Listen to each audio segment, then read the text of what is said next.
these people. A recurring theme, of course, on How Do We Miss That, and will be also on this show, is fuck Israel. Because we say that every week, and unfortunately, they continue to violate their own ceasefire. They are murdering Palestinians daily still. They are stealing the land in Gaza.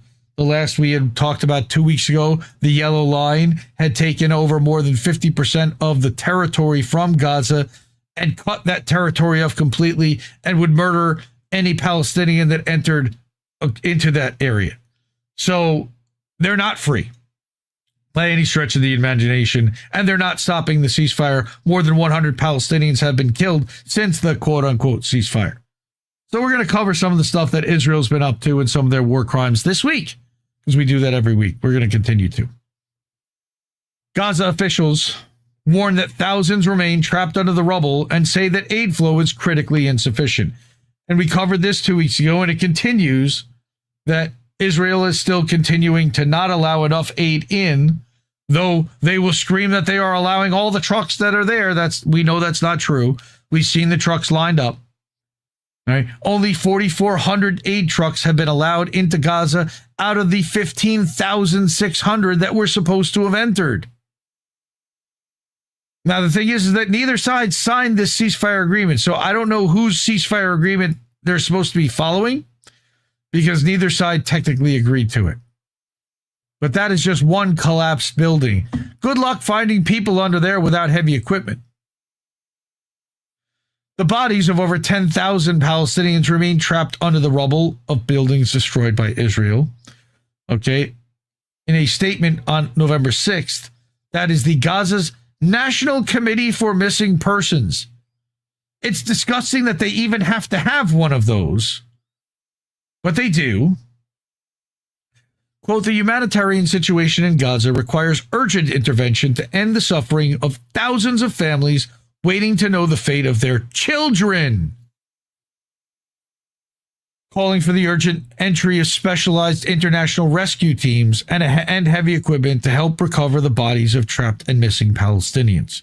The problem is that in order to get there, they have to go through Israeli territory, and Israel, of course, is not going to allow that, because fuck Israel. Israel's continued prevention of crucial equipment from entering Gaza is a clear violation of international humanitarian law, it added, demanding urgent action from the international community to save as many lives as possible and preserve human dignity. Again, not Israel's intent at all.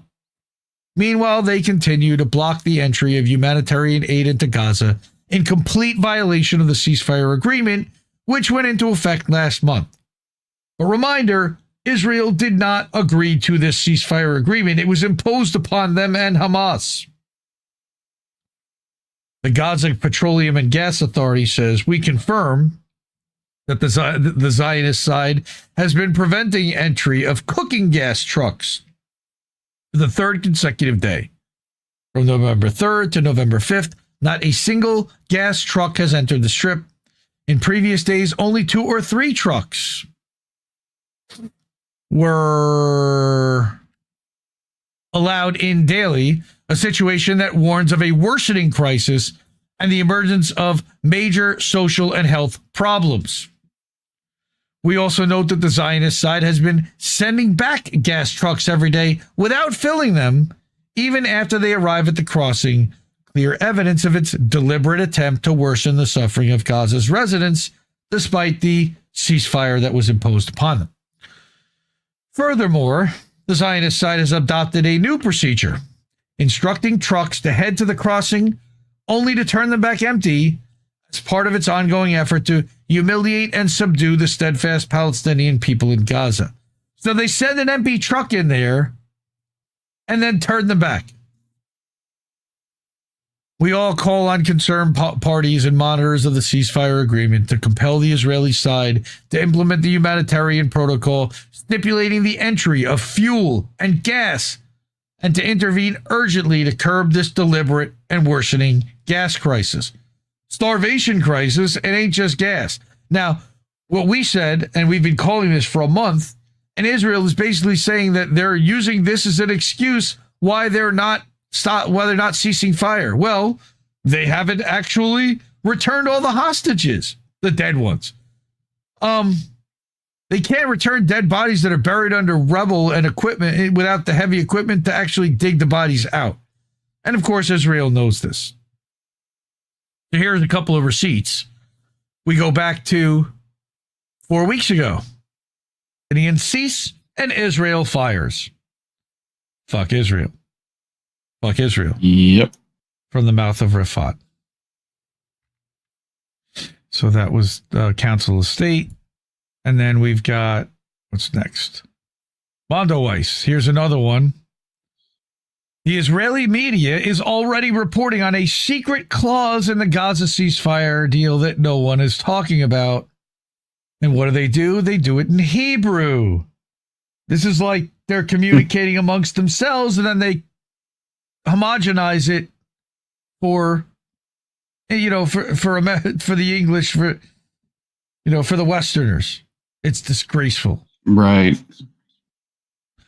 So Hebrew language Israeli media reports that there is a secret clause buried in the Gaza ceasefire agreement that would allow Israel to resume the war. You mean the massacre. Again, it's not a war when the other side isn't fighting back.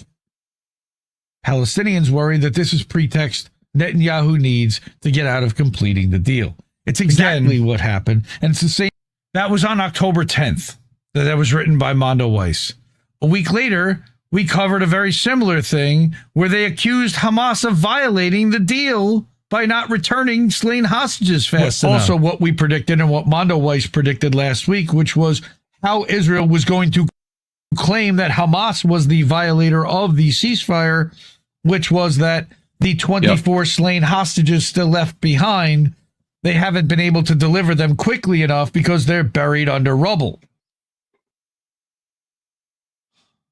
Okay, the scenario Israel had long prepared for has come to pass. Hamas violated the agreement from the very start, announcing the return of only 4 deceased hostages out of the 28 it holds in the Gaza Strip.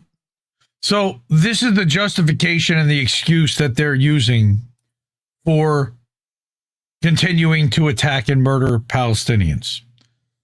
Only 28%, though, of the required number of aid trucks have entered the Gaza Strip since the U.S. peace plan was announced, right? According to Gaza's government media office. The office, and again, this is from the Cradle. By the way, I'm not a big fan of the Cradle. I don't even know why, but I know that a lot of people have criticized them. Once in a while, they'll put out an article like this. I really haven't seen this anywhere else, which is why I went to the Cradle. Again, the Gaza office said in a statement on Thursday that Israel is carrying out its policy of strangulation. According to the statement, again, only 53 trucks have been allowed into Gaza, which is less than a third of the 15,600 that were supposed to enter as part of the agreement. The media office went on to say that these limited quantities do not meet the minimum needs, and the Strip urgently needs a regular flow of no less than 600 trucks a day, as stipulated in the deal. That also includes tents, medical supplies, and food. On the other hand, the occupation allows the entry of larger quantities of nutritionally worthless goods, such as soft drinks, chocolate, processed meals, and chips, which reached markets at prices more than 15 times their real value due to the occupation's control over supply chains. This confirms the occupation's reliance on policy of engineering starvation, controlling food security, and directly targeting civilian lives. Of course, they're also providing food that doesn't really have nutrients. Like it said, nutritionally worthless, that you give to starving people that you have not allowed aid in for 2 years. What do you think they're going to do? The lack of specialized equipment entering Gaza has made it nearly impossible for authorities to continue the search for the thousands of victims of Israel's genocide who remain trapped under destroyed infrastructure. Israel has not stopped violating the ceasefire agreement. Using alleged Hamas violations as a pretext, Israel has killed up to now over 150 Palestinians since the ceasefire was imposed last month. An Israeli soldier was killed in Rafah on October 28th. Israel responded by killing over 100 people in less than 12 hours. Earlier that month, a soldier was killed in Rafael, prompting violent strikes that killed dozens of civilians and assassinated several top Hamas leaders. Hamas's military wing, the Qassam Brigades, released a statement confirming that it had lost contact with its fighters in Rafah, which was destroyed and occupied by Israeli troops during the massacre, not a war, massacre. And allegedly, they had started to fill in tunnels with cement that they had allegedly known Hamas fighters to be housed in. Around 200 Palestinian resistance fighters remain trapped in underground tunnels in the southernmost city. Attacks against Israeli soldiers in the area may have been carried out by these isolated fighters who are unable to retreat to Hamas-controlled zones. They've got them boxed in. Israel is, quote, close to killing, unquote, the 200 trapped fighters. The devil, Bezalel Smotrich, said earlier this week, after Tel Aviv was said to have rejected granting safe passage to the resistance operatives. So wait, you're not going to let them go safely. Of course, they're not allowed to shoot their way out. So their only option is to die in the tunnel now? According to reports, the U.S. is trying to convince Israel to allow the fighters to hand over their weapons to a third party and surrender in exchange for amnesty, so that Israel can kill them afterwards, I guess? Some of the Hamas militants in the Rafah tunnels are murderers. They cannot be granted amnesty. They can either be killed or surrender and be detained by the IDF, an Israeli official, a murdering war criminal, told Axios.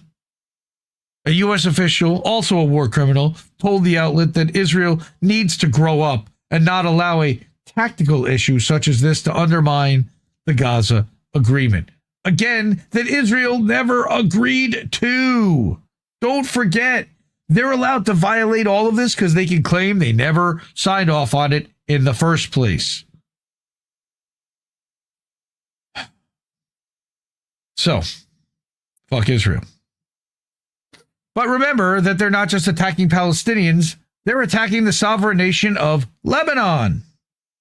Under the guise of, well, they funded Hamas, so we can attack them because Hezbollah, even though they've taken out all of Hezbollah's leadership, and they've occupied half of southern fucking Lebanon with permanent troops, nobody says a fucking word. Nobody in the international community has a word to say. Jason Ditz over at Anti-War.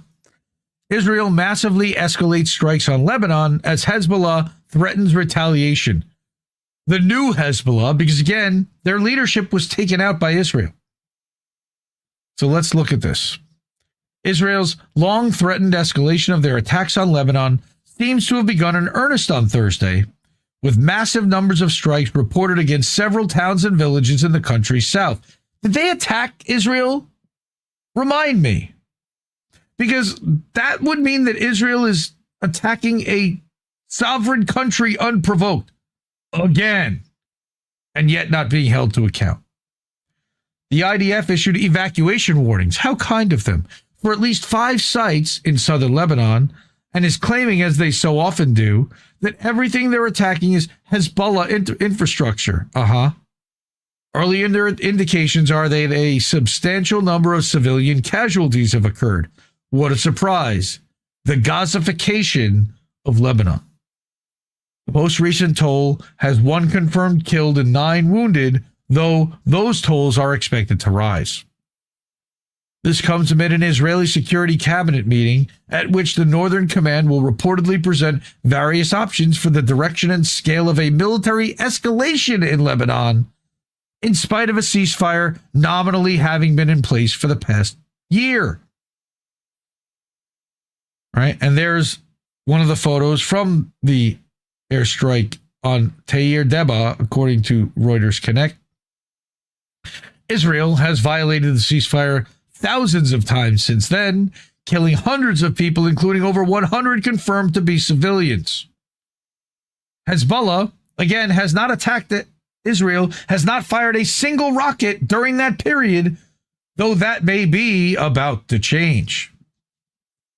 Hezbollah issued a report early on the latest attacks, stating their position that they retain a legitimate right to self-defense. Because when a people are occupied, remember, thank you, Colin Radish Cutter, resistance is justified. They didn't affirm that they would strike back after these latest Israeli attacks, just that they have the right to. The Lebanese government has been seeking talks with Israel to try to calm tensions, though Israel has rejected the idea. Have you ever heard of appeasing a bully working? Ever? No, you kick the bully in the fucking nuts.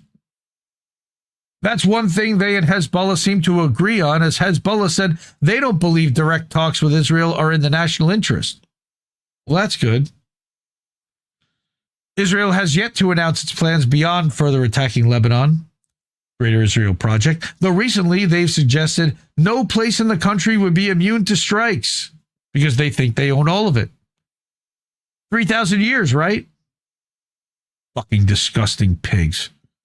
Israeli officials, disgusting war criminals, are also being quoted as saying that the current attacks are being carried out in coordination with the United States, which again further makes everyone who signs off on this and sends weapons to Israel complicit war criminals who should be prosecuted. U.S. officials, of course, have yet to comment on this, but it's largely in keeping with U.S. envoy Tom Barrack's position, which is that Lebanon is a failed state and that the U.S. would support their ally, Israel, in the event of a new war. Don't you need to be attacked to have a war? Again, you're attacking a neighbor that did not attack you. Fuck Israel. But let's continue, because I've got more fuck Israel. This one's unbelievable. Again, a site I'm not really thrilled with, Middle East Monitor. Israel-Palestine news likes to cite them occasionally. This one's unbelievable. Ex-Mossad chief behind the ICJ blackmail campaign brags that Israel has installed a global sabotage network. But he is a sick puppy. Yes. All right. This guy, Yossi Cohen, former director of the Mossad. In a shocking admission, former Mossad director Yossi Cohen has openly boasted that Israel has deployed a global sabotage and espionage network which uses booby-trapped and spy-manipulated equipment, like the pagers, that the terrorist attack that was carried out in Lebanon. The method, denounced as terrorism by ex-CIA chief Leon Panetta, not one of our friends at all, an absolute fucking monster himself, was used to target Hezbollah, and now, according to Cohen, is embedded in all the countries you can imagine, including ours.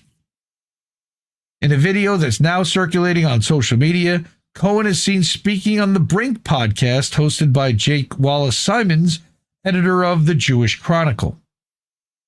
The former Mossad director, who led a blackmail campaign against ICJ judges, admits that, detailed the covert program that Israel has planted across the globe. He claimed personal credit for inventing the pager method during his tenure at Mossad's Special Operations Division between 2002 and 2004. So he also should be in prison.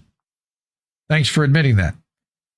You know how many treated equipment we have in these countries? Not only booby-trapped, but spy-manipulated? In all countries, you can imagine. Germany, too, by the way. We know that they spied on Merkel, that they're spying on Scholz, that they're spying on the current chancellor as well. Okay? Cohen told Simons, describing what appears to be a far-reaching system of compromised commercial hardware used to gather intelligence or, in some cases, cause physical harm. It's not just hardware. It's Toku. It's the spyware, most importantly. It's the spyware that they install, the zero-day attacks that don't even require a keystroke in order to embed themselves on your machine.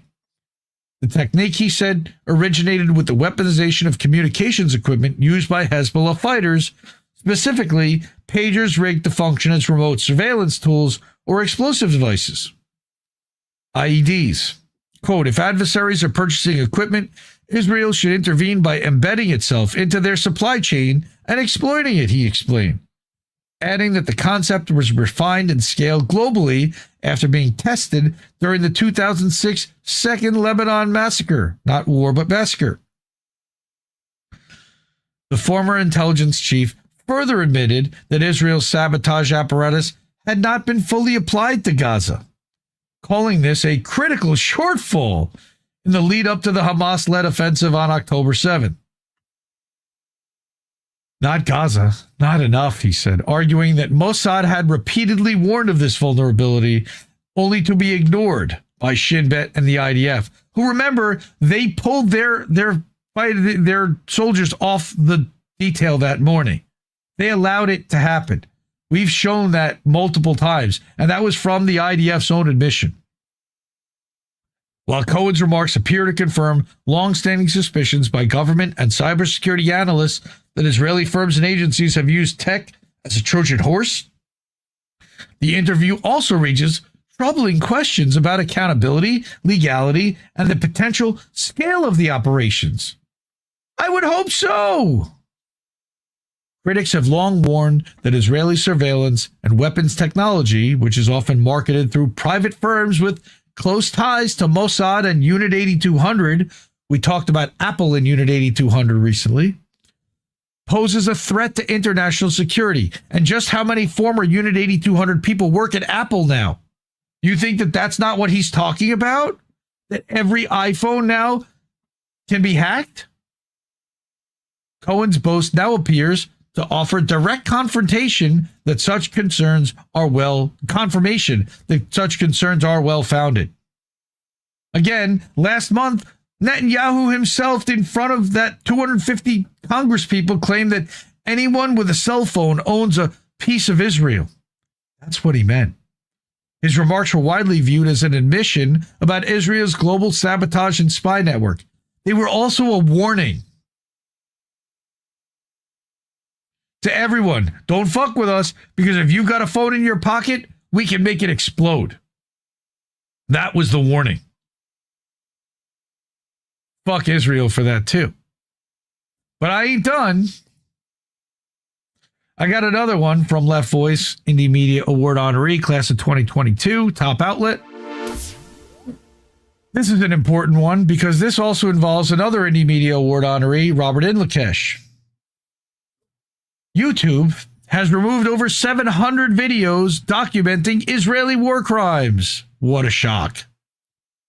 Removed content included harrowing testimonies and key investigations into war crimes committed by the genocidal state. This censorship is a direct consequence of U.S. State Department policy. Thanks, Marco Rubio, you fucking piece of shit narco. YouTube has closed the accounts of 3 of the main Palestinian human rights organizations and removed more than 700 videos of Israeli atrocities and war crimes committed in Gaza and the West Bank. The deleted content from Al-Haq, the Al-Mizan Center, and the Palestinian Center for Human Rights included, among other things, harrowing testimonies from mothers who survived the genocide, investigations into the murder of journalist Shireen Abu Akleh, and visual evidence of the systematic destruction of Palestinian homes under occupation, material that constitutes key evidence of war crimes. It's a war crime to delete the war crime exposure, by the way. Now YouTube and Google are complicit. The company, which is now owned by Google, it's actually owned by Alphabet, acknowledged that this decision was a consequence of the sanctions imposed by the U.S. State Department on organizations that cooperated with the ICC in cases against Israeli officials. This is insane. The sanctions and censorship intensified after the ICC issued arrest warrants for Netanyahu and Gallant, prompting an open campaign by the U.S. government to protect Israel and block any accountability. It was also revealed that YouTube coordinated with Israeli tech workers to systematically remove all content critical of Israel. Thankfully, they haven't gotten to our shows yet. The affected organizations and human rights leaders denounced the incident as a blow to freedom of expression and the fight for justice.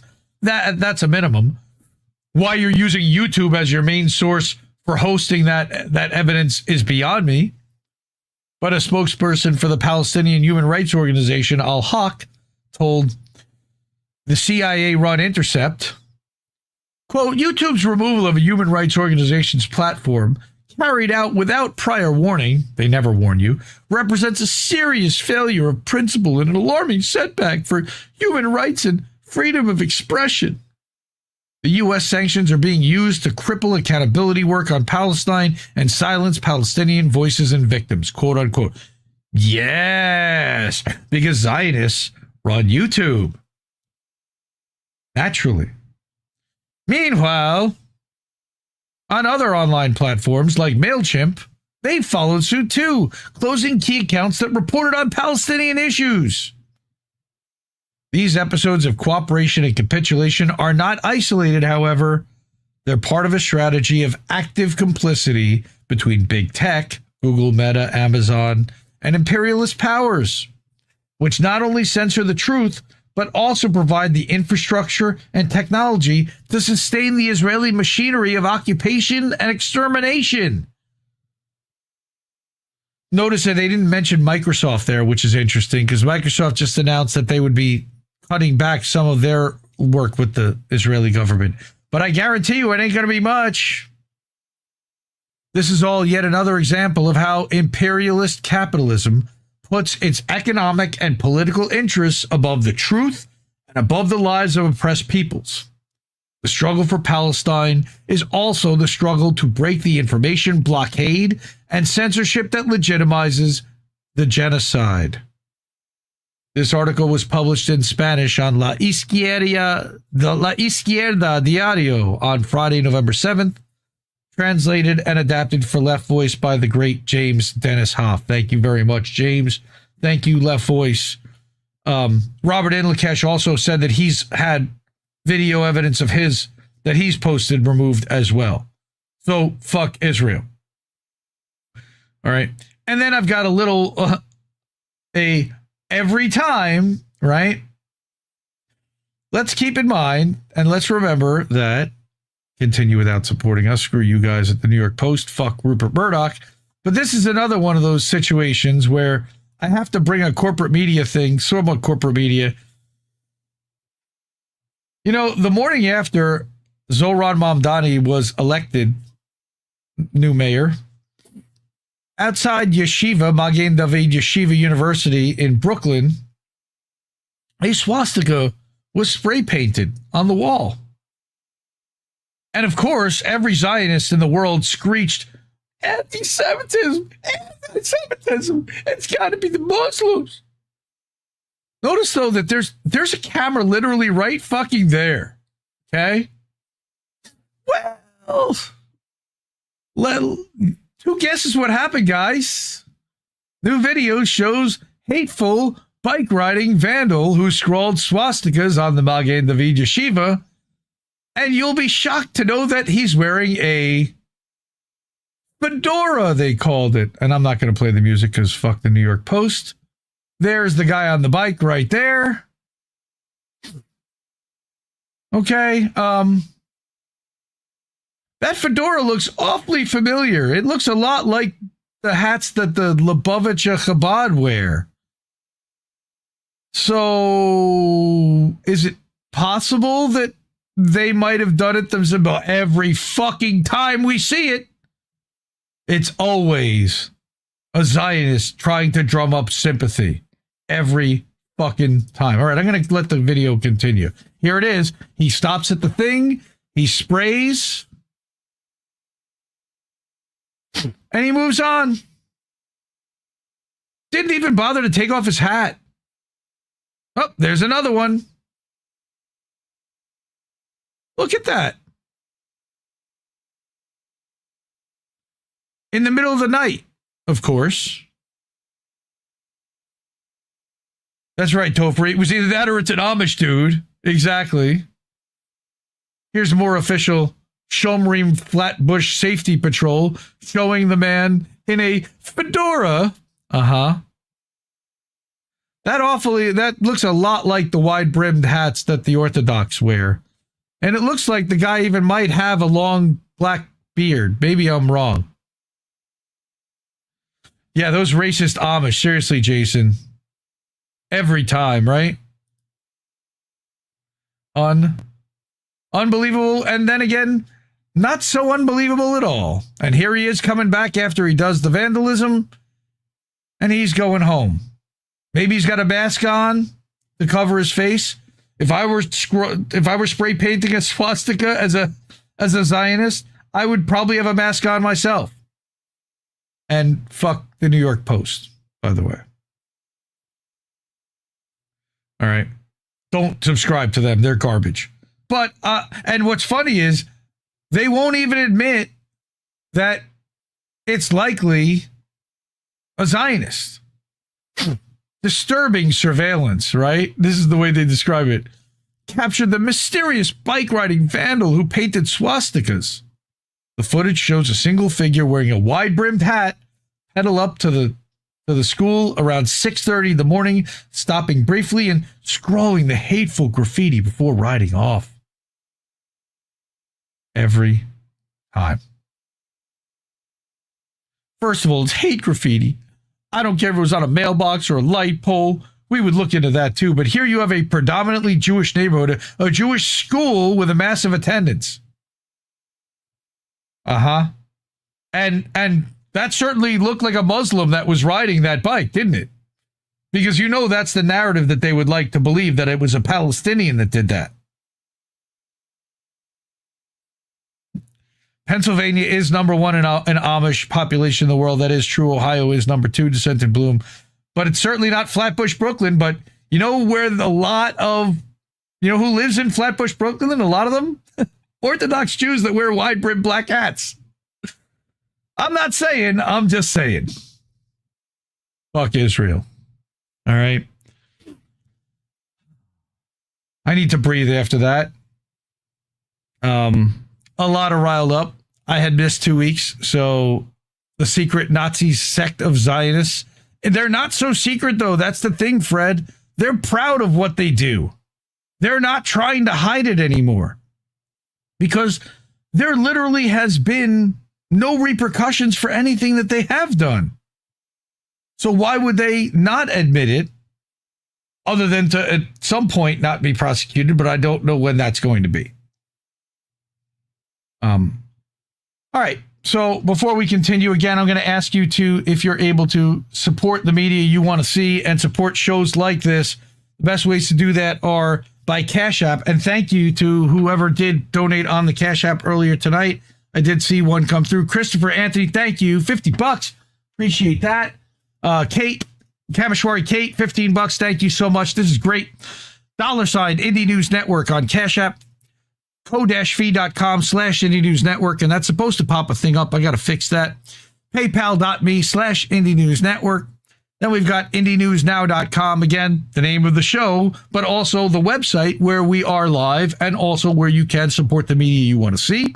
So that if all these platforms like YouTube ever decide to shut us down, guess what? We're still going to be able to go live directly to IndieNewsNow.com. So even if all the other 8 platforms decide to kick us off, which likelihood they wouldn't, but I want to make sure that they can't shut us down no matter what. Then, of course, over at Substack, we're live at Indie Media Today. Greetings to everyone over there. And at INNnewsletter.com, sign up to get the weekly update and other INN podcasts like INN One-on-One and American Tradition with Jesse Jett and INN News, which are all housed over at INNnewsletter.com. We're gonna do this every Tuesday night now at 10 p.m. Eastern. We're just shifting. So for those who weren't here earlier, like Vicky, and it's in the description, but How Do We Miss That is evolving. You know, I took a look around at the landscape and I said, you know, as a show name, it's been around for 4 years. We never really named the show. It kind of evolved into its own name, but I never actively decided that this is what I want to call it. But because we're using articles from Indie News Now, I think it makes a lot of sense to brand Indie News Now and link the website into the show name. So it's called Indie News Now Live. And I've been wanting to do a show kind of by myself, a news show. So that's what we're going to do. And we're going to see how this goes. Again, Thursday nights, you're going to see a mix of shows. You're going to see a combination of either INN one-on-one. You're going to see Indie's Tech Tips, which I'm going to do shows of, and we're going to talk about the tools. We're going to do some more Nobody Wants to Work Anymore, and there might even be one on Thursday with me and Himbo. And, of course, American Tradition, which will be the last Thursday of every month. We've kind of tried to set on that as a schedule. So thank you, everybody, again, for supporting this move. Tell everyone about Indie News Now and about Indie News Now Live. I really think that it might help give us a little bit of a boost because we certainly could use one.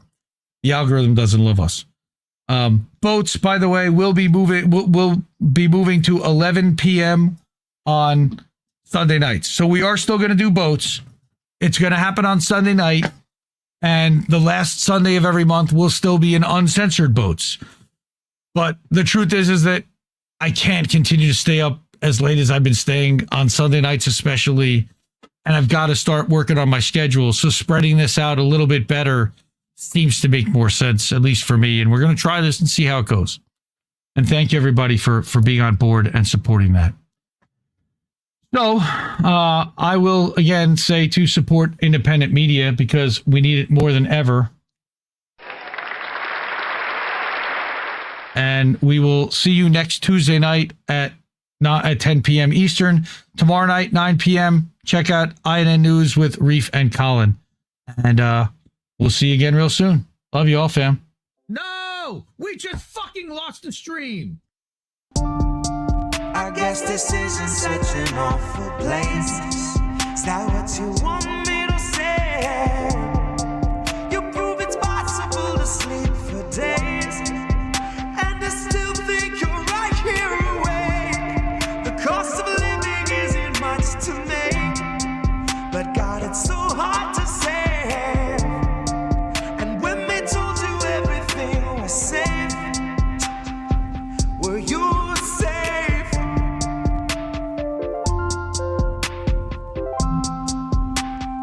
Were you safe?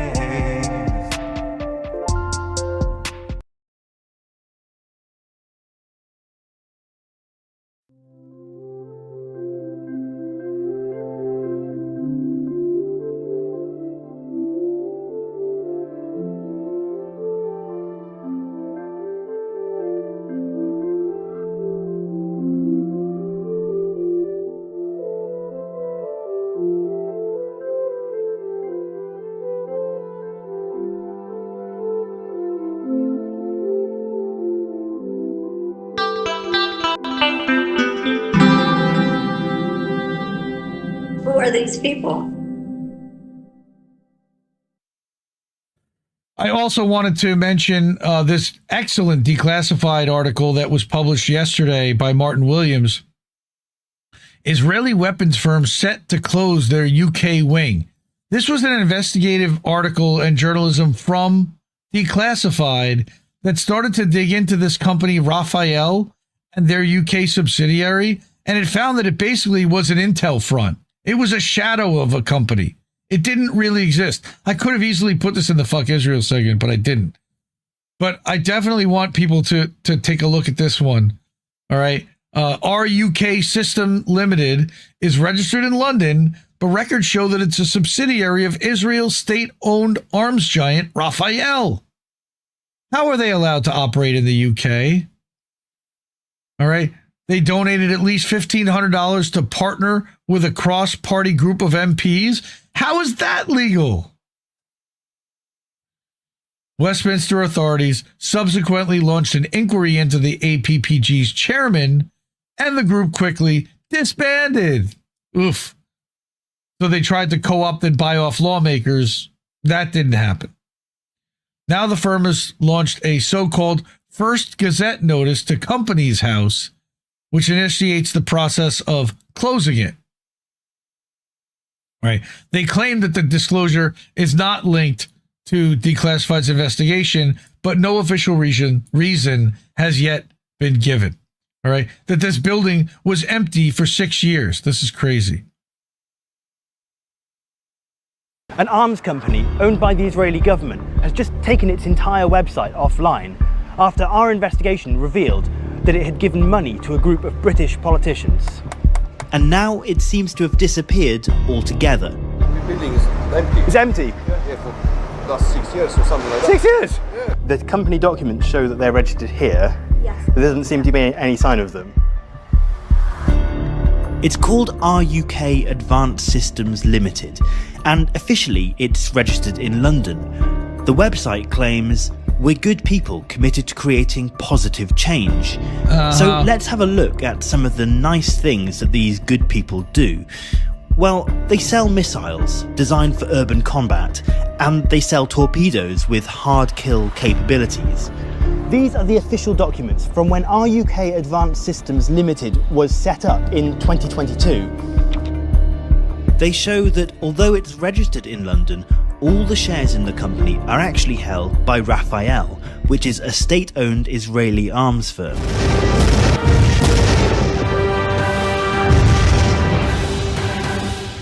Rafael was founded in 1948 under an arm of the Israeli Defense Forces, and it's been responsible for making many of the missiles and drones that Israel uses to bomb Gaza.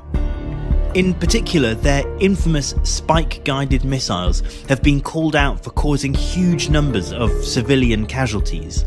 Recently, Rafael even made a promo video that showed its drone system tracking and killing someone in Gaza. Jesus. All right. So go watch this video. Go support Declassified UK, another Indie Media Award honoree for top outlet, and support independent media in general. If you can and are able to support independent media with a tip of the network, ways to do that: Cash App, $ Indie News Network, co-v.com/Indie News Network. You got paypal.me/Indie News Network. Do that as friends and family. You got the website, IndieNewsNow.com. And that's where we're live right now. You can also check out news. And then the Substacks, IndieMediaToday.com, where we are live right now, and INNNewsletter.com, where you can get a weekly update of all the different shows at INN. See you next Tuesday. So support independent media. Like I said, we need it more than ever. I'll see you next week. And I love you all, fam. Have a good night. No! We just fucking lost the stream!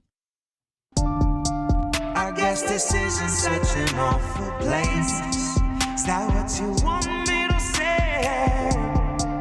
You prove it's possible to sleep for days, and I still think you're right here awake. The cost of living isn't much to make, but God, it's so hard to say. And when they told you everything was safe, were you safe?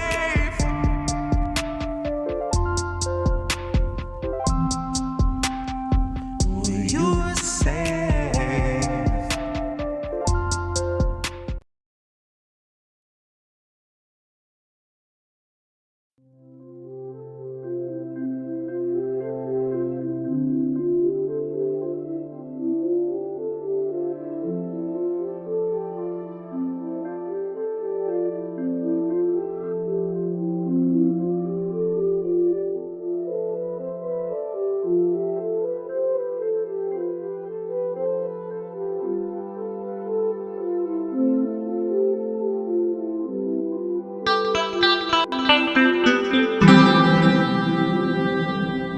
Who are these people?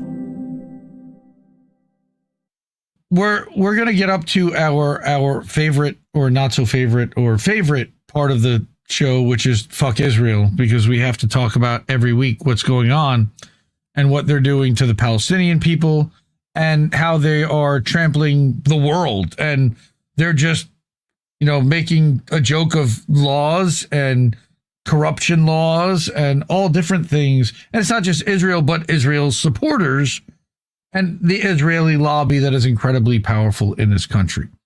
So I'm going to start out with a video of somebody that describes what's going on here, because I think she can do it better than I.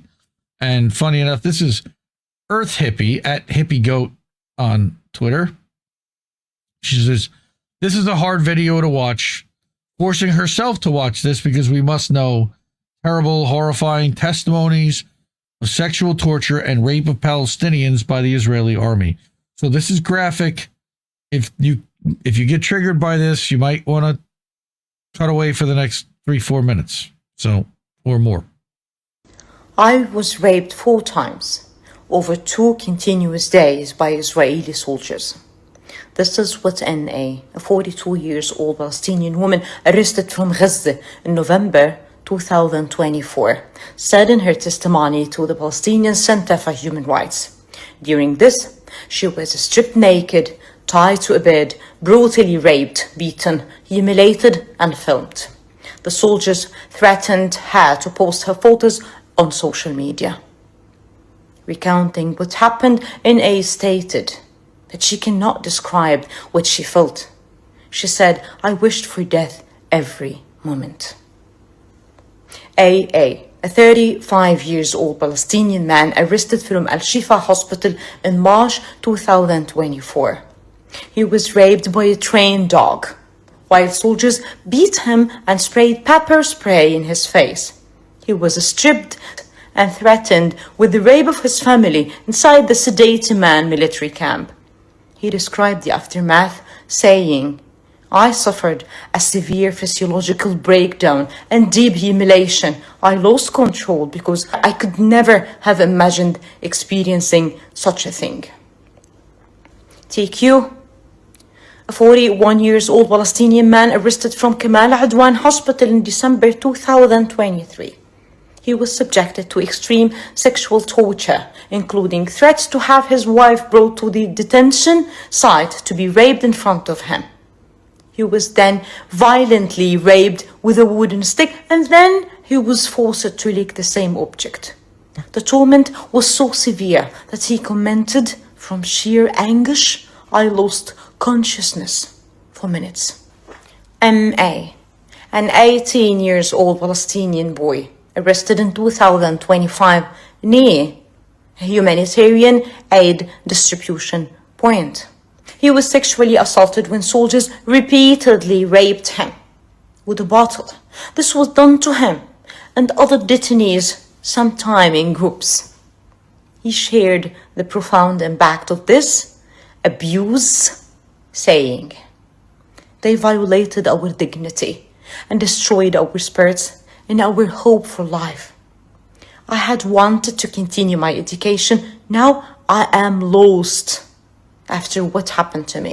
These are only 4 testimonies out of many others gathered recently from Palestinian newly released from Israeli prisons and detention camps by the Palestinian Center for Human Rights that documented systematic sexual torture against Palestinian detainees. These are not isolated incidents, but a deliberate policy of humiliation and violence with the context of the ongoing genocide, the ongoing Israeli genocide against Palestinians in Gaza.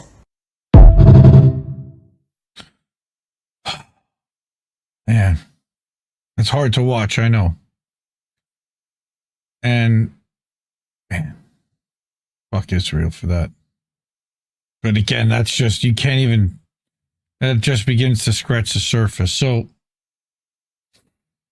the Dissident also wrote an article about this, as well as another one about State Haman, which she mentioned briefly.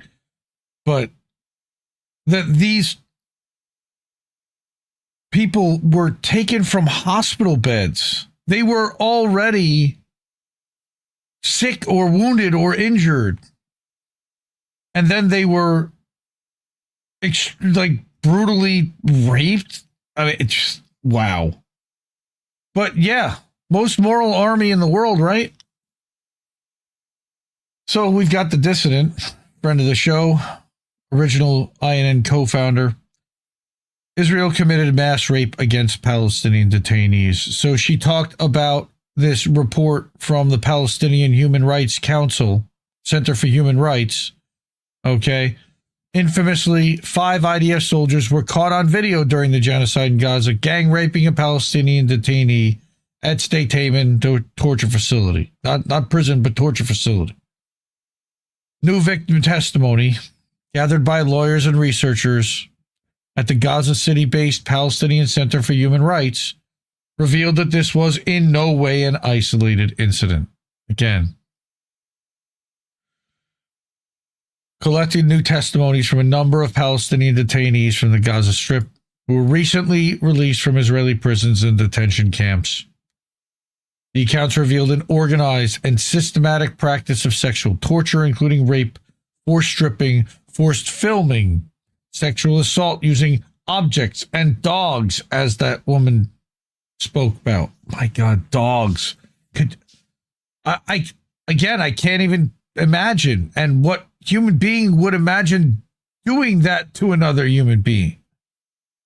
In addition to, of course, deliberate psychological humiliation aimed at crushing human dignity and erasing individual identity entirely. That also is one of the definitions of genocide, I believe.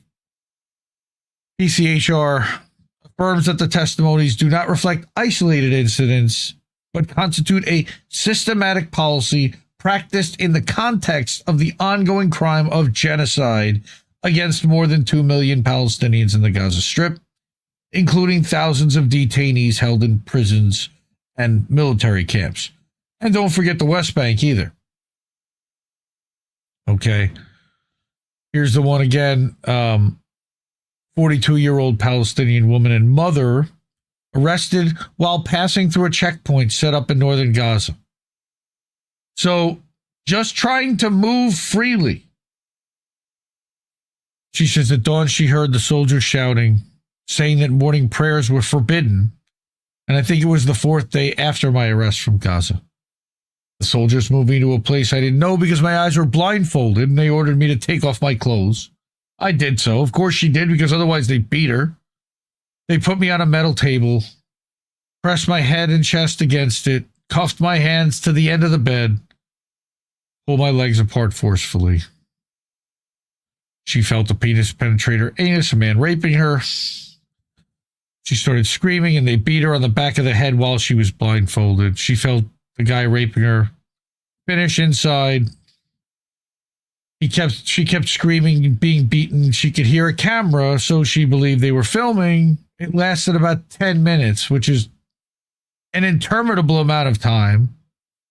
After that, they left her for an hour in the same position, cuffed to the bed with metal handcuffs, her face on the bed, feet on the floor, completely naked. Just disgusting the way they treat her. After an hour, again, they did it again. But this time into her vagina also. She was beaten while she screamed. There were several soldiers, and of course they were laughing, and the camera clicking as it took pictures. I don't know what camera clicks now as it takes pictures, but this one was very quick and nobody finished. But during the rape, they beat her with their hands on the back and the back of her head. She says she cannot describe what she felt. Again, she wished for death every moment. After they were done raping her, she was left alone in the room, hands still cuffed to the bed and without clothes for many hours. Just, these people are animals. I could hear the soldiers outside speaking Hebrew and laughing. Of course they did. Later, they took another turn. She screamed, and of course they beat her whenever she tried to resist. After more than an hour, she's not sure about the time. Of course she'd lose track of it. A masked soldier entered, removed her blindfold, lifted his face covering. He had white skin and he was tall. He asked if she spoke English. She said no. He said he was Russian and ordered her to masturbate his penis, and she refused, and then he hit her on the face after raping her. That day she was raped. God, this is so horrible. And this is just story. Again, I'm not going to read all these. I'll post a link to these. These are really, really horrifying and graphic. These are 4 stories here. Every Israeli accusation is a confession. The sick irony to these sadistic revelations is that Israel repeatedly used false claims that, of course, the Palestinians had mass raped Israelis on October 7th to justify actual mass rape. But, of course, the evidence shows that Israel's claims of mass rape on October 7th were false and non-existent. Again, reiterating that Haaretz reported that at Shura base, to which most of the bodies were taken for purposes of ID, there were 5 forensic pathologists at work. In that capacity, they also examined bodies that arrived completely or partially naked in order to examine the possibility of rape, and according to a source knowledgeable about the details, no signs that any of the bodies attesting to sexual relations having taken place or of mutilation of genitalia. No, Muslims are taught to respect female bodies much more. That's why they cover them up with burqa and hijab. Like, it's all just ripped in racism and white supremacy and described. Furthermore, a UN report on the allegations uncovered that, quote, the mission team, specifically for the forensic pathologist and the digital analyst, reviewed over 5,000 photos, around 50 hours, and several audio files of video footage of the attack. Okay, adding that, quote, in the medico-legal assessment of available photos and videos, no tangible indications of rape could be identified. And oh yeah, no witnesses have come forward to claim that happened either. They can't produce one. Here you go, more on Gez. The Israeli prosecutor investigating October 7th even admitted that in the end, we don't have any complaints. We contacted women's rights orgs, asked for cooperation. We were told they simply hadn't been contacted. And you think that if there were one woman that Israel wouldn't be holding her up and using her name every single fucking day? She was again forced to admit that the mass rape claims will not be able to meet the threshold of proof in court because there are none. Finally, a report for the UN Human Rights Council, which investigated again the claims of mass rape on October 7th, found no evidence that it happened and that many of the Israeli claims were provably false because Zaka admitted it, writing, quote, the commission has reviewed testimonies obtained by journalists and the Israeli police concerning rape, but has not been able to independently verify such allegations due to a lack of access to victims, witnesses, and crime sites and the obstruction of its investigations by the Israeli authorities. I'm going to repeat that. The Israeli authorities have obstructed investigations into whether there was mass rape on October 7th. If there was, wouldn't you think they would want to allow that to prove it? The commission was unable to review the unedited version of such testimonies.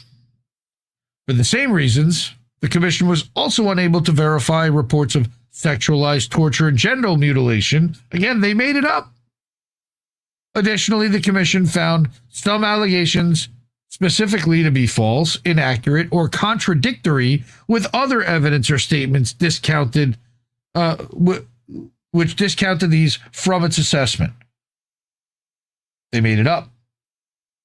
These fabricated claims were not only used to justify the genocide in Gaza, but also used to justify the actual mass rape detailed in the PCHR report and, of course, previous reports. This is far from the first time we've talked about this. Reef and Colin have talked about this on INN News. I remember distinctly a report back in April that doctors had talked about treating patients that had been sexually tortured coming out of Israeli prisons. This is not a new story. But while Israel's claims of mass rape on October 7th have been debunked, victim testimony after victim testimony shows Israel unleashed real mass rape as official policy in its torture dungeons.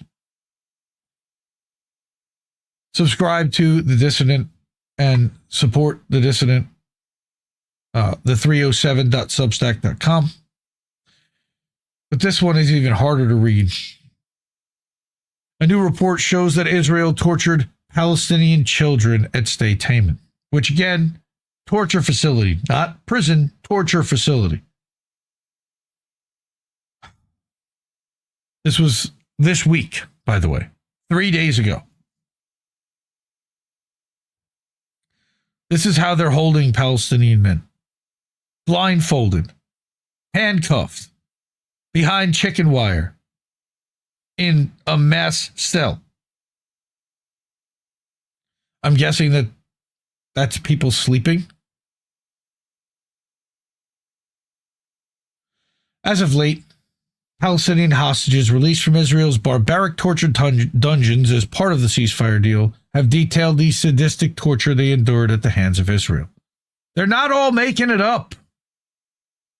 The most recent report from the NGO Defense for Children International documents the sadistic torture that Israeli officials unleashed on Palestinian children brought to the barbaric Israeli torture site, Stay Taman. The report documented the case of 16-year-old Faris Abu Jabal, who was abducted by Israeli forces while searching for aid with his father, alongside about 25 other Palestinians near the Morag corridor the morning of, how fitting, September 11th.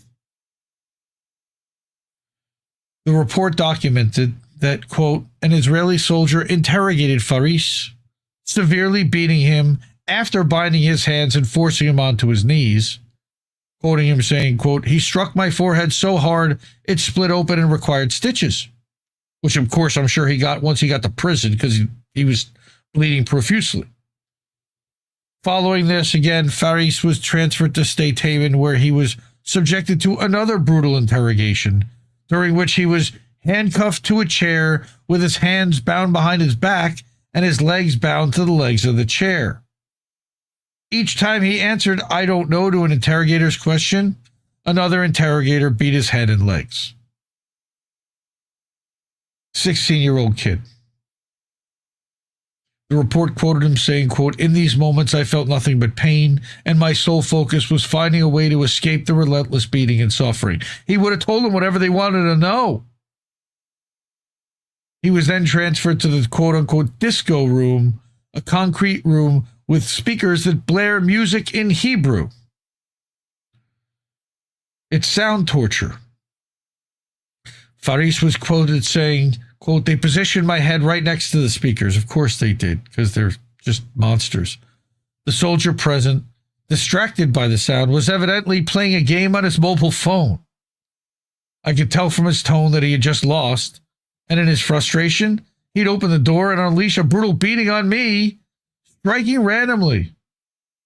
I remained in that room until day's end, enduring numerous assaults, including having my head slammed against the wall, being kicked, and having my hair pulled. For the crime of existing. Faris also told Defense for Children International, quote, one of the most challenging moments happened roughly a week prior to my release when a jailer approached me, displayed a photo of my mother in a compromising position through my cell window. They had edited a photo of her alongside a soldier. Look what our soldiers did to your mother.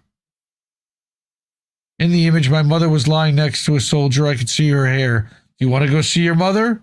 Our soldiers raped and killed your mother and sisters. Of course they didn't. Or maybe they did, but I don't think they did. Like he said, they photoshopped it. But horrible. He said that they bound his hands above his head and his legs below, each with a separate cuff, raising him about a meter above the ground. Occasionally, they'd strike his legs. He wet himself frequently during that time. Of course he could. He can't control his bodily functions. They beat him with clubs to his legs and hurled vulgar insults at him, such as son of a bitch and other terms that, of course, he prefers not to repeat. He can't stand for extended periods, and he finds himself constantly seated because he was beaten and tortured, and he needs to recover. The report also documented the case of a 17-year-old, Mahmoud Mayada, who was abducted by Israeli forces the morning of August 7th while he was seeking aid at a GHF site in Rafah, as a humanitarian, quote-unquote, foundation, we extensively covered the monstrosity, murders, and hurting and intentional starvation and suffering they caused there, with American contractors, no less. He was quoted saying, throughout this ordeal, the soldiers relentlessly beat and tortured us. They forced us into stress positions, struck us with sticks, subjected us to electric shocks. And although I was blindfolded the entire time, I could sense the brutality of the beatings and the manner in which they were inflicted. They marked an X on my back, and I understood that anyone bearing this mark would be taken to prison. Again, 17-year-old kid, these are children. Half of Gaza under the age of 18. He added, quote, the crackdown unit launched stun grenades into the room. It's a prison cell. They can't go. Then they conducted a search and removed us from the premises. They pulled me aside, handcuffed me, dislocated my shoulder. I spent about 30 days unable to move my shoulder, enduring constant pain without any medical attention or assistance. Of course not. Why would they? The torture is part of the point. He also said, quote, this unit also subjected me to severe beatings on my chest and other areas of my body, rendering me unconscious. My mental state naturally deteriorated to such an extent that he attempted to take his own life twice. The report also profiled another 17-year-old who was abducted by Israeli forces on the morning of July 11th while seeking aid again at the Gaza Humanitarian Foundation site in Rafah. Are we sensing a theme here? The NGO Euromed Monitor documented that after the bodies of Palestinian hostages were released from state Haman, quote, medical examinations, forensic reports, and observations by the field team revealed conclusive evidence that many victims were killed after being detained. Their bodies bore clear marks of hanging, rope imprints around their necks, injuries from close-range gunfire, bound hands and feet with plastic restraints and blindfolds. Some bodies were crushed under tank tracks. We showed a picture of that a couple of weeks ago. While others showed severe signs of physical torture, fractures, burns, and deep wounds. The available evidence reveals a horrifying pattern of field executions and systematic torture of Palestinian detainees and prisoners, suggesting a deliberate policy aimed at inflicting the maximum possible physical and psychological suffering on those held up to and including their killing. And what do you think they have in store for the Lebanese? And what do you think they have in store for the Syrians? This is not exclusive to Palestinians either. Israel must be stopped. Other victim testimony recorded by the Palestinian Center for Human Rights showed that Israeli officials committed mass rape against Palestinian men and women at their torture facilities. Again, I'm not reading that one again. We read that one earlier. The recent testimony from the released hostages from State Haman revealed the graphic details of Israel's mass and systemic torture of Palestinians. Again, further revealed, because we've known about this shit for a while.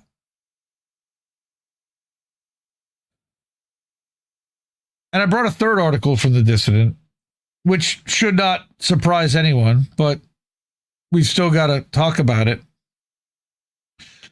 Another multi-million-dollar propaganda campaign aimed at Americans. So, have you noticed a lot of pro-Israel bots lately? I specifically noticed a sect of them that are trying to deflect and say, well, if you talk about the genocide that Israel is committing, what about the other genocides around the world? What about Congo? What about Nigeria? What about this? No, we're not doing that. Yes, certainly other genocides are important, but that is not. We're not taking our eye off this ball. we're not taking our eye off the fact that Israel is still torturing and murdering Palestinian children, women, babies, doctors, teachers, healthcare workers, you name it, every day, and starving the entire population. Fuck Israel. Now remember that without U.S. support, Israel would not be able to continue its occupation of Palestine, abuses toward Palestinians, or endless wars in the Middle East. I disagree with that because I think that the UK is providing as much, if not more, support, plus Australia. But certainly it definitely needs the U.S. and it needs the weapons and the money that we're giving them. But I think that they also would be able to figure that out if they didn't get the money from us.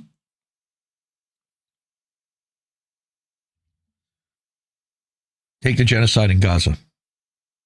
Again, he cites Brown University's Cost of War project, which uncovered that the U.S., under the Biden and Trump admins, have already spent over $21 billion in military aid to Israel since the start of the war on October 7, 2023, with an additional $9.6 to $12 billion on military operations in Yemen and the wider region, sparked by or in support of Israeli military operations.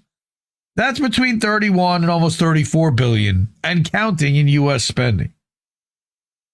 So the Cost of War project also noted that without the U.S. money, weapons, and political support, the Israeli military could not have committed such rapid, widespread destruction of human lives and infrastructure in Gaza.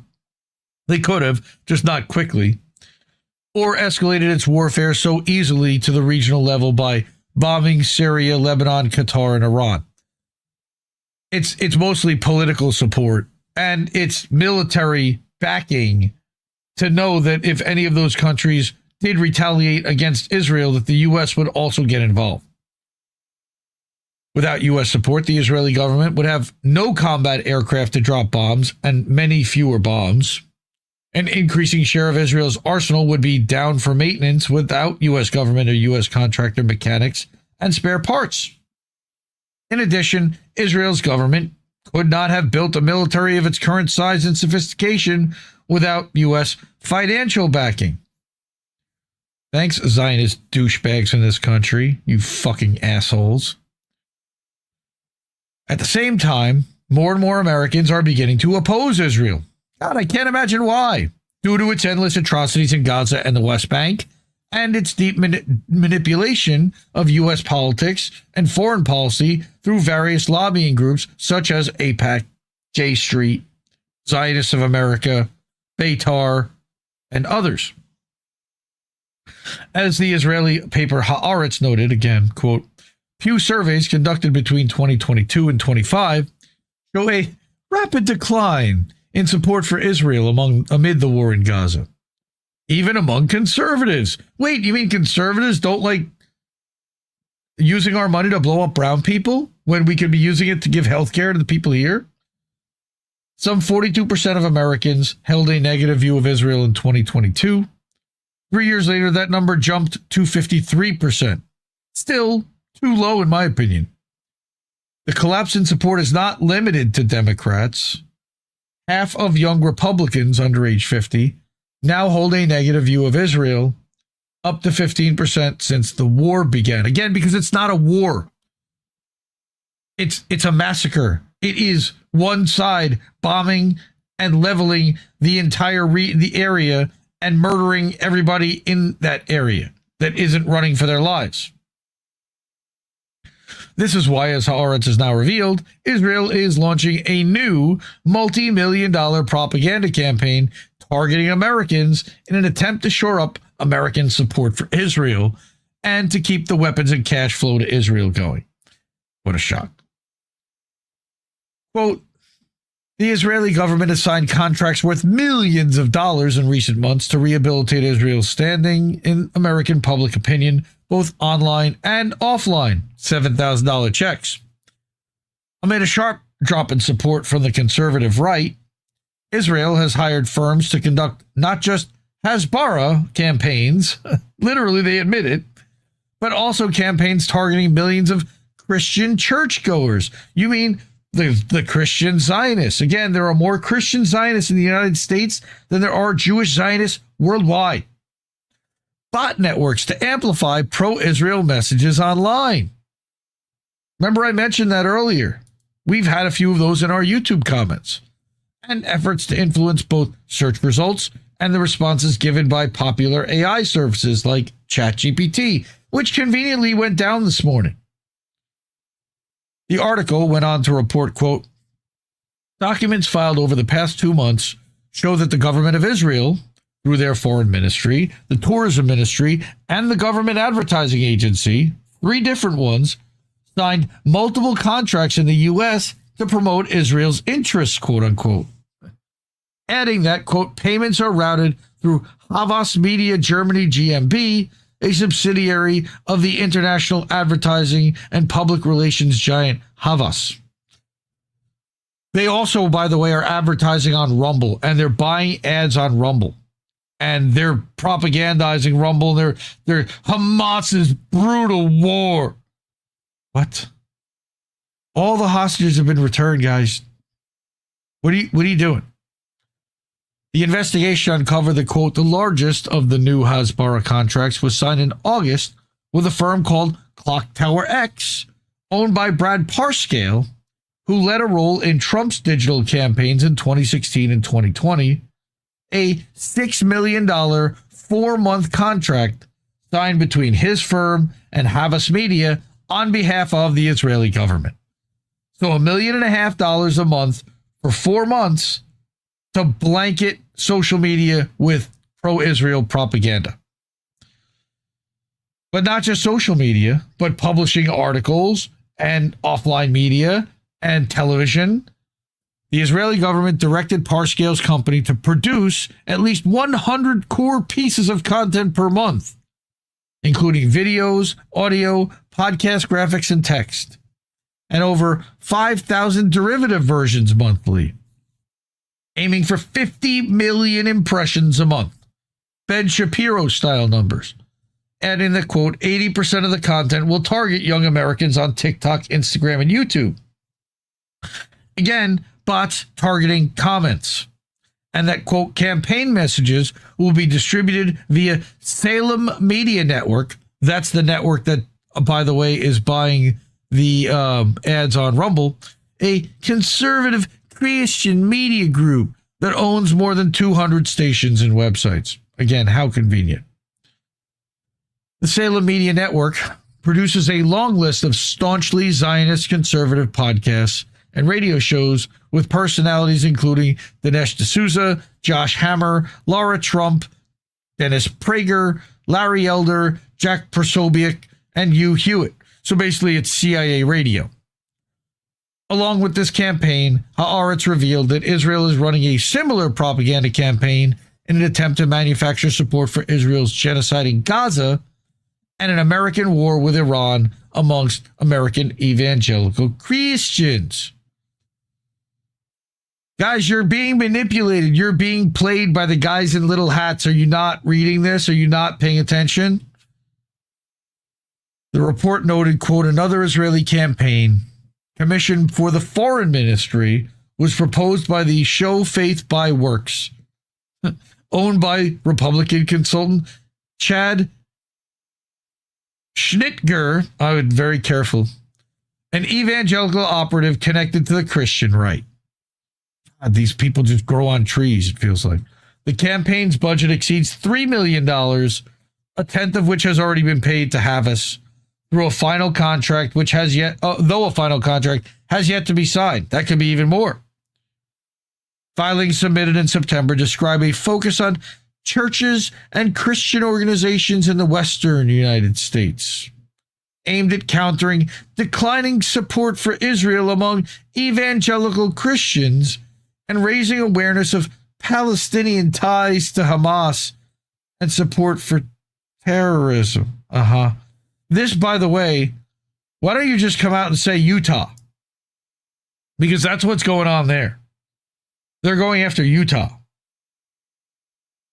Salt Lake City. Utah Valley University, where Charlie Kirk was shot. Haaretz noted, quote, And they want the Mormon community as well. Very deep, devout of evangelical Christians. But again, or it's noted that, quote, according to these documents, these goals will be pursued through biblically based arguments highlighting the importance of Israel and the Jewish people to Christians, end times Catholicism, while spreading messages that the Palestinians chose Hamas. They murder Christian aid workers, not Israelis, which have been murdering them for the last 2 years, and all Palestinian Christians, and the 10% of Gaza was Christian. They celebrated the October 7th massacre and sheltered terrorists. You mean they celebrated their jailers being attacked for a day? Yeah, they did. Palestinians in Iran share genocidal intentions toward Israel. Again, every accusation is a confession, and more.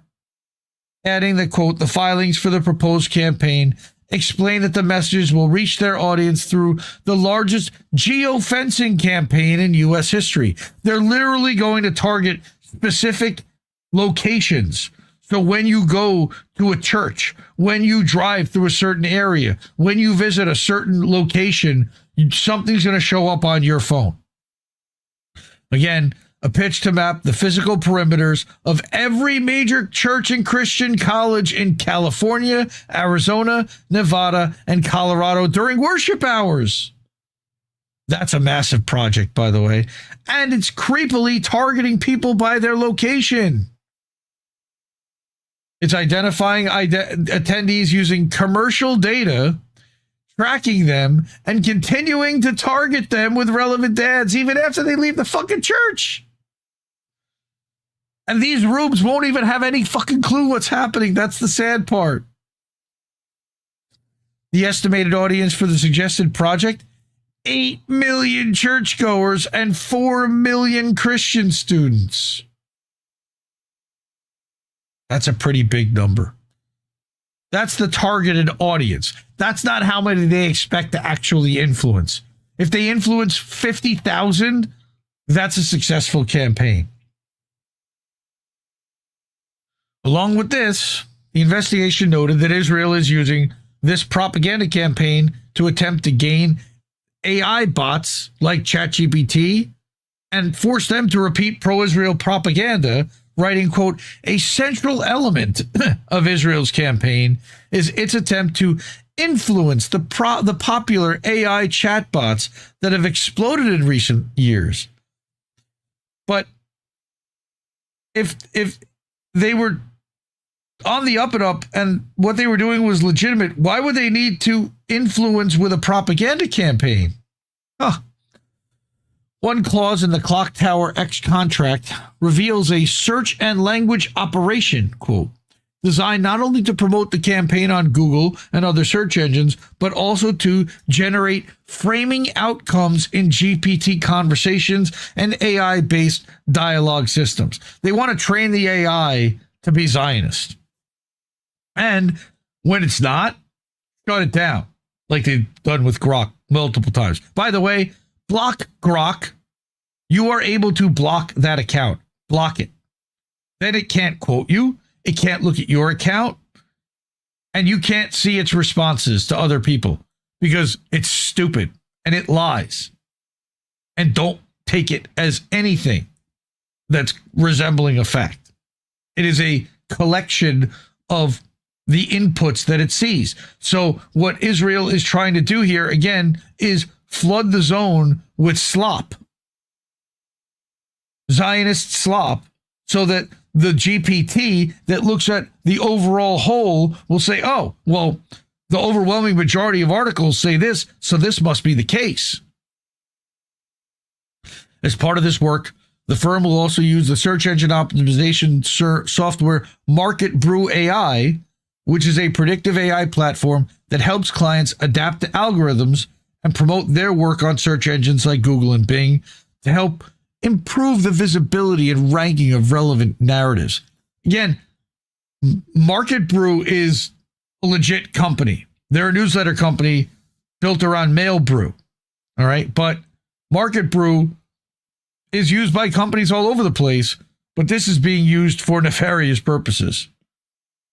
More on the Haaretz investigation. Another Israeli campaign disclosed in the Foreign Agents Registration Act filings was signed with SKD Knickerbocker. We talked about them before.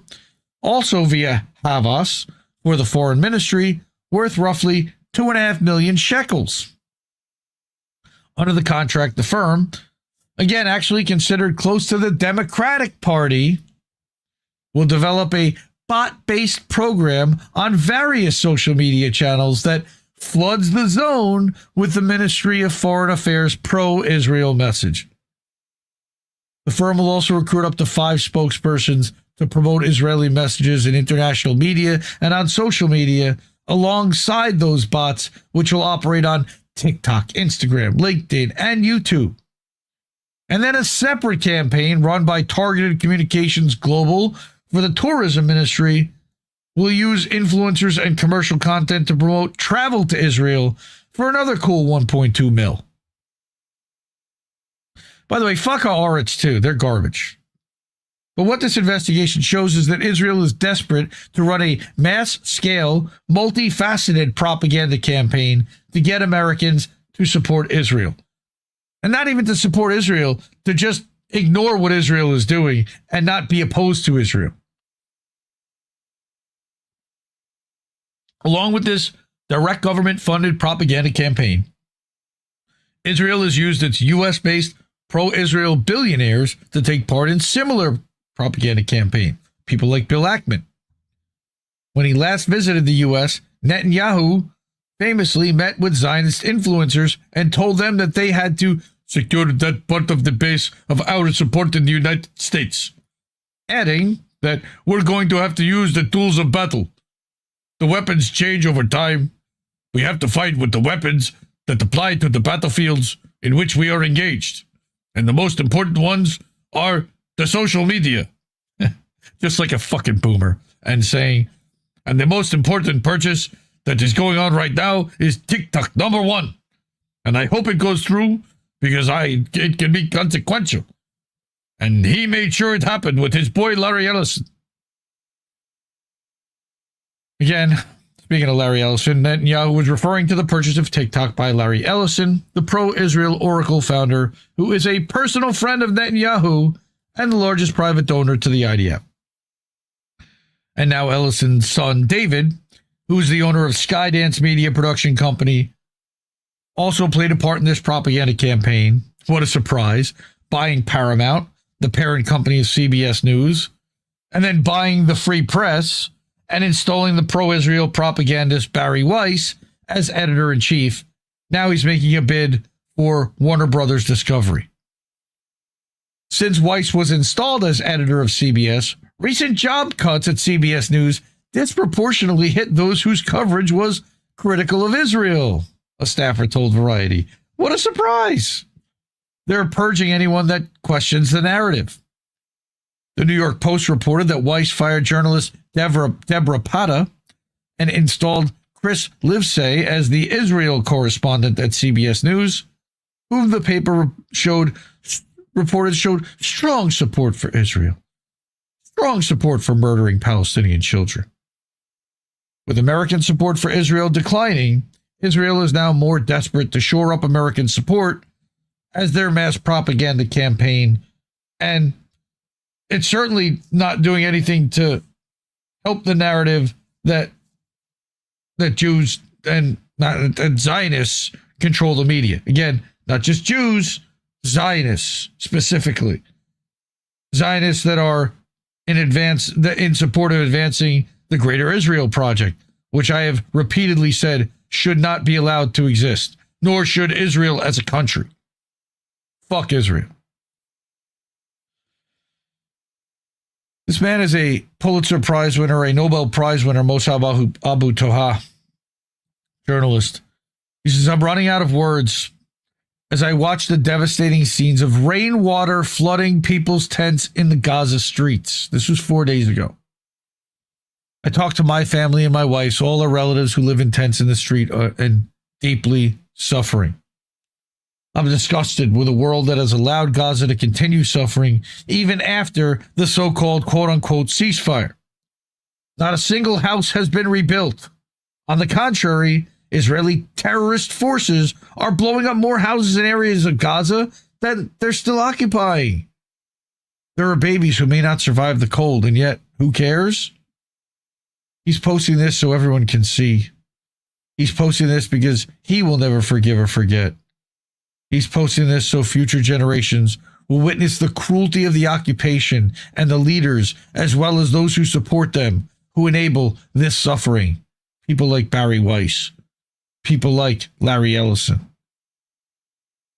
This is inside their tent. Look at how deep the water is.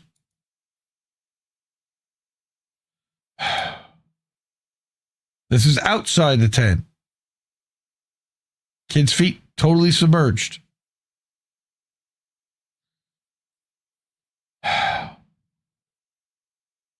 So we got that. This is a wider shot. More than 35,000 tents were flooded with heavy rainwater across the strip on Friday. Torrential rains. Mahmoud Abbas, really?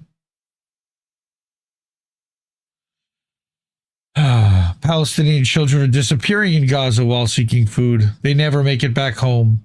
6 or more have gone missing in the latest count.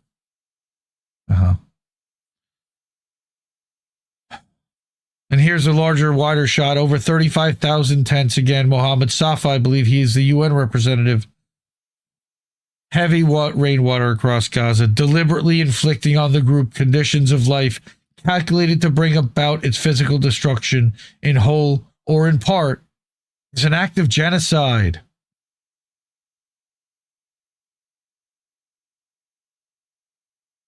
Shame on our country, shame on the world for allowing this to happen.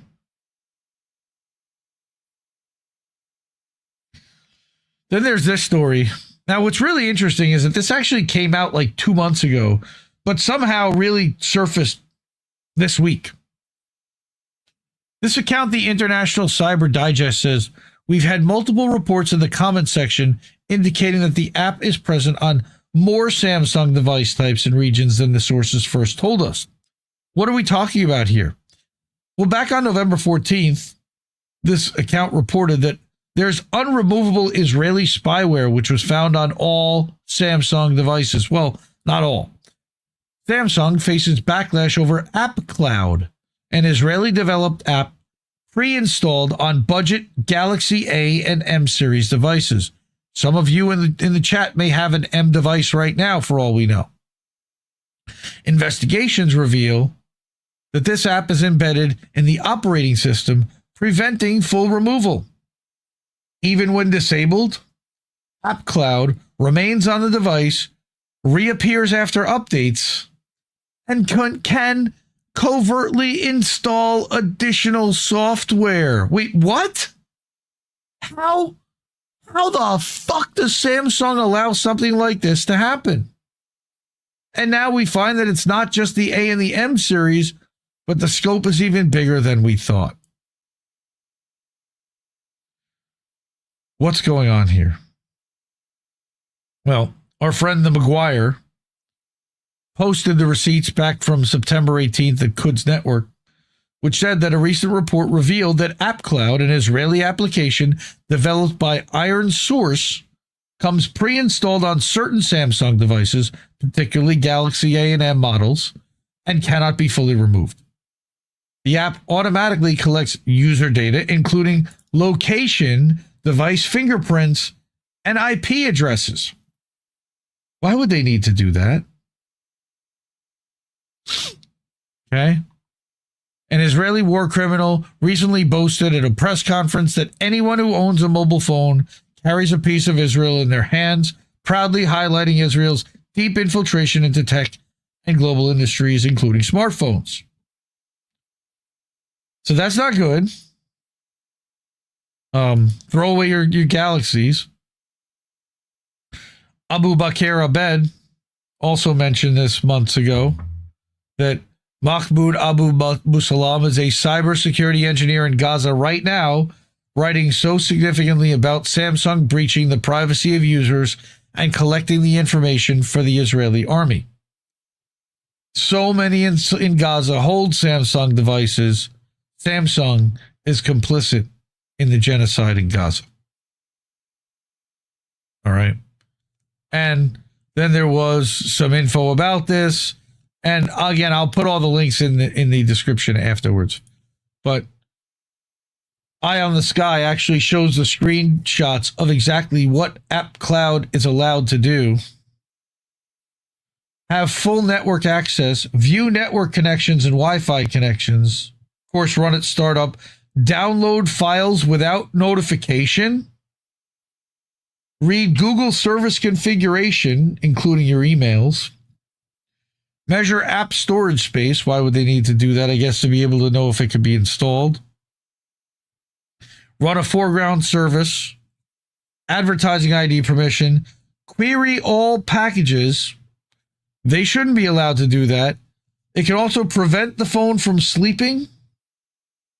And run a foreground service with the type special use. I don't know who gets that permission or knows how to execute something like that. Further, it's described in the App Store or on the phone when you go for more info. It offers the Aura out-of-the-box experience. It is some kind of post-install recommended apps set up from the carrier. Bullshit. The carrier doesn't even know about it. It's done from the manufacturer. It asks for your age and gender, then recommends that you install popular apps. Developed by IronSource, an Israeli advertising company. It has way too many permissions. Okay. See the Universal Android debloater, and you can learn more about that. So fuck Israel for doing all of that and putting this kind of tracking software. And remember when they said that they could like blow up your phone or that they can control or track or monitor from anywhere? It's using apps like this on a Samsung phone. I'm not done with fuck Israel yet. Okay. This is a crazy video and interview that was done with one of the people who was on the global Samud flotilla. All right, we talked about that and how they were arrested. So I want to play this video. This is the testimony, but I have it in video form, and it's easier to just watch the 2 minutes. And we'll read if there's more that context, but check this out. I saw him coming, and then he looked at me. Like I could tell like that he was probably looking for me, because he was like looking and then asking people. And then there was one person who pointed at me, and then he came around and then he stopped right next to me. And that's when he called me, terrorist, and that I will be treated like a terrorist. And you felt immediately that you needed to talk back. And I told him that he's, yeah. Because, the Israel, like, and you can tell with everyone there, they have the sense of arrogance. They really truly believe that what they're doing is right. They truly believe that there is no genocide. They truly believe that they are not starving children. They truly believe that a baby in a mother's womb is a terrorist. They truly believe all of these things. They are in this bubble of like pure terror. They are surrounded by violence. And the only reason they are surrounded by violence is because they are bringing the violence, I don't think I could be a violent person because I don't feel violence inside of me. Because this is not how I feel when I look at human beings, So you really, really have to hate something so much to believe that the violence that you're bringing is not violence, that it's a righteous thing, that this is what they deserve. So, and when you have someone like that in front of you, I mean, obviously I'm not going to sit down and let him talk to me like that. Not because I'm taking it personal. He can say whatever to me. I'm not taking it personal, but for the Palestinians. To let him know that we see what they're doing and that the Palestinian population is not alone.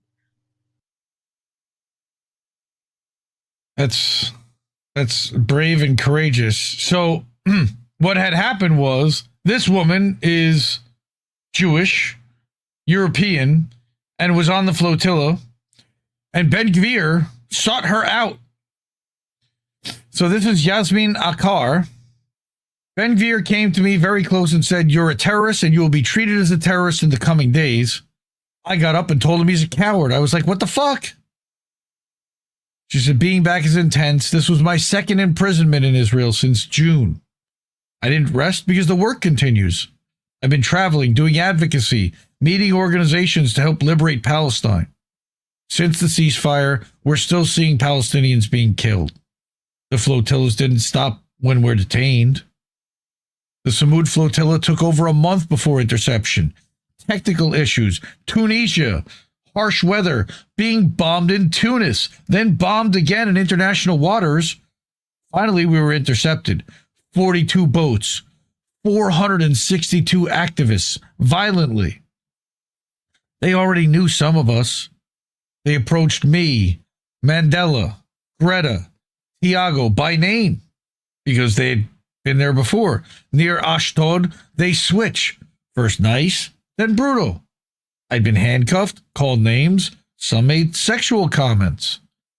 They handed us to police, controlled by Ben-Gvir. I was shocked to see him. Getting to the kneeling area was horrific. They dragged me, pushed me down. When I turned my head, I saw security, and then I saw Itamar himself. Shock and disbelief. I told my comrade, "We can't allow this." I started chanting. I'd written "Free Palestine" on my shirt because they don't allow Palestinian symbols. When he came, I sat straight. I showed him the shirt. I chanted "Free Palestine" and called him a baby killer. Everyone started chanting. They told me to be quiet. I said no. I stood. They grabbed my neck, surrounded me, threw me down, beat me. They handcuffed me again and pulled me up by the cuffs. I kept speaking, telling them that they're committing genocide, starving people, killing babies, and that there will be an end to Israel. Can you imagine that? Saying that to them as they're beating you? They dragged me to where there were cameras, pushed me down, smashed my head to the ground, kicked me in the sides. They dragged me into the Ashdod Hall. The women officers are brutal. They beat me again. Tried to take my shirt off. I refused. They put me facing the wall, told me to open up my legs, and kept kicking them. They slammed me into the wall, pulled my hair, stripped me naked.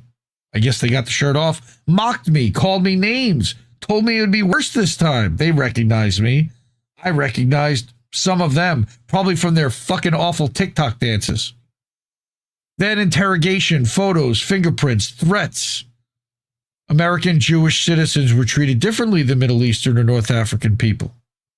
Zionism, like she said, is racist. They have a problem with Muslims.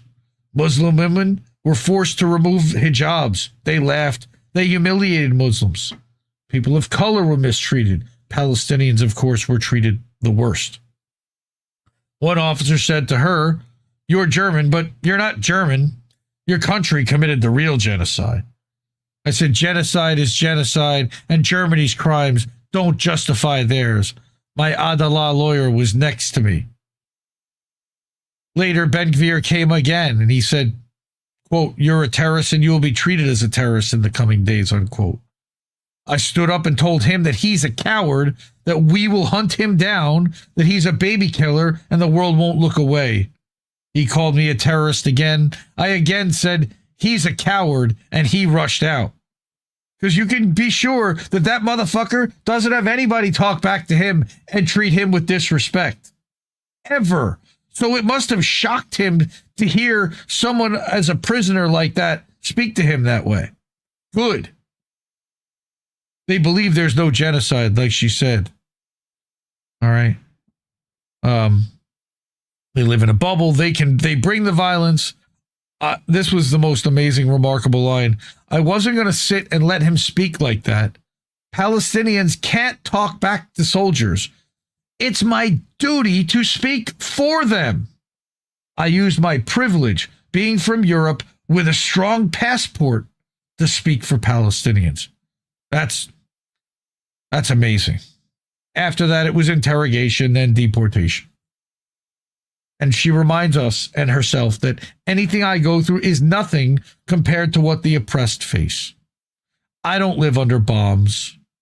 Losing a job shows I'm on the right path. They try to cancel me because truth stays. I'm not the movement. Palestinians are. She says that she'll continue. Global capitalism is why this is happening. Everyone profits from suffering. Amen, sister. When Palestine is free, the work doesn't end. The fight against colonialism and imperialism has to continue because they're not going to rest if they lose. When I was young, I thought I would change the world. Later, I realized maybe I would start with small steps that spark others. My heart burns for justice. I cannot stop. That was awesome. Again, she shames the whole of Israel. Amazingly courageous. Yasmin Akhar, German. And then we've got also, this is another crazy story.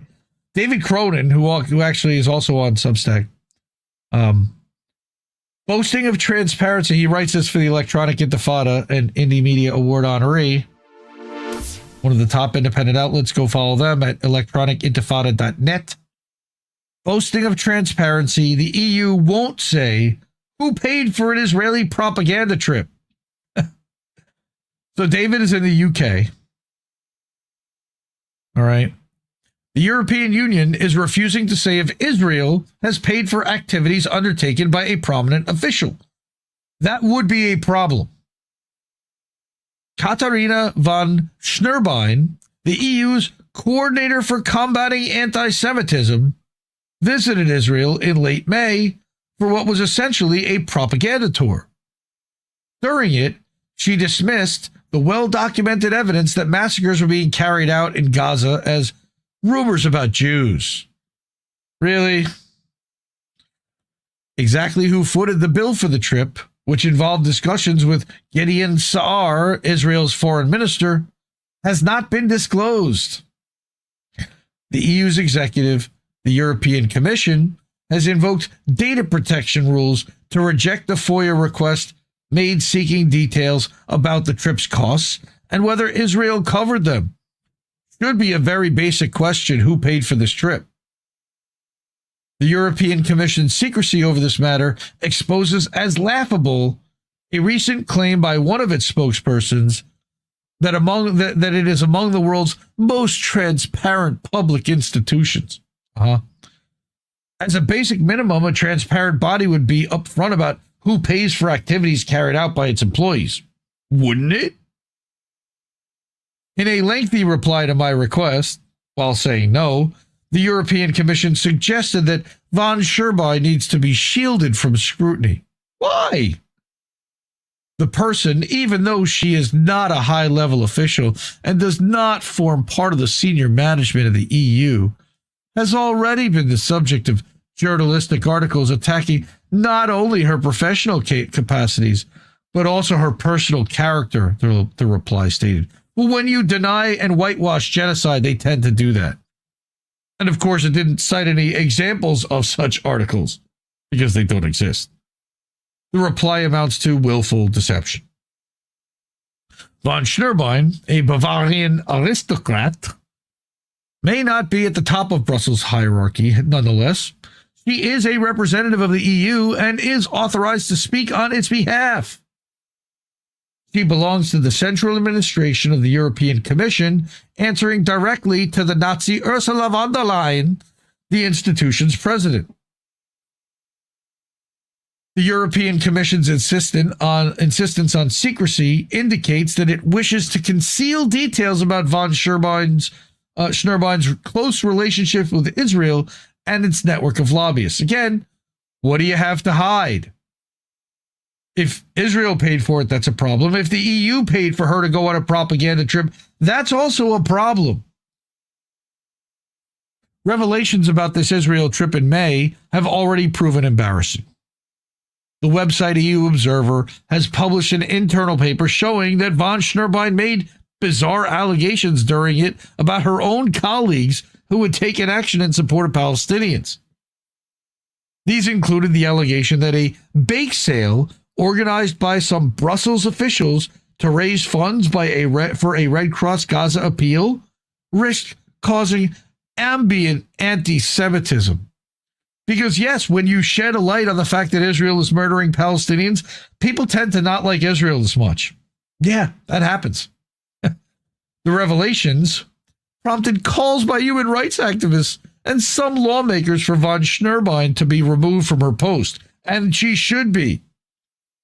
Von Schnurbein's job contract makes no reference to Israel or any other foreign country for that matter, as her responsibilities are limited to fighting anti-Semitism within Europe.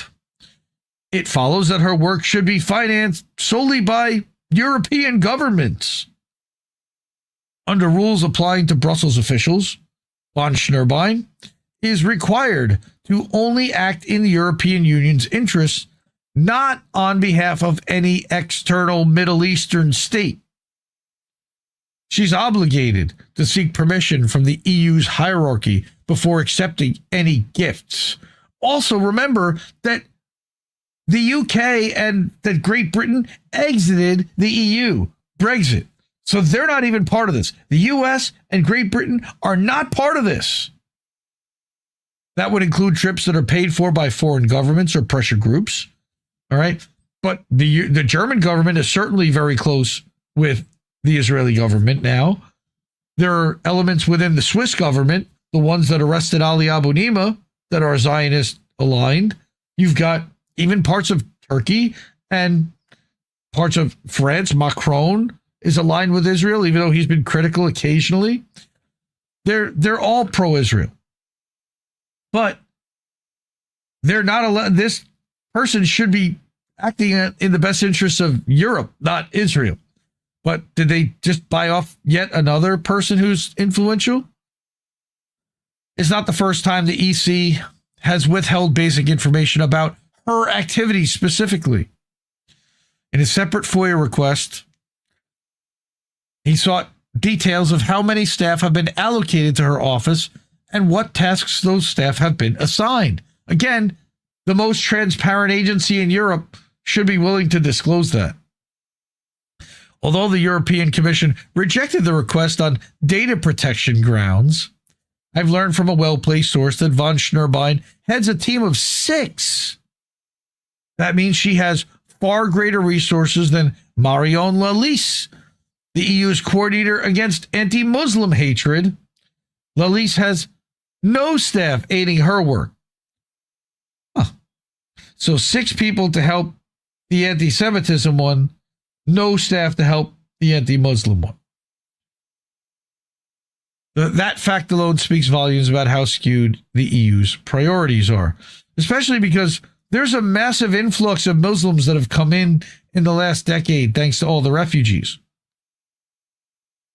Rather than sticking to her actual job of protecting European Jews from persecution, which is still anti-Zionism, is not anti-Semitism, von Schnurbein has weaponized anti-Semitism in order to smear Israel's critics. She and Jonathan Greenblatt must be peas in a pod. She's done so with the help of a fairly sizable team. Jonathan Greenblatt being from the Anti-Defamation League, the ADL, which everyone in this country has realized is over-the-top, ridiculous propaganda.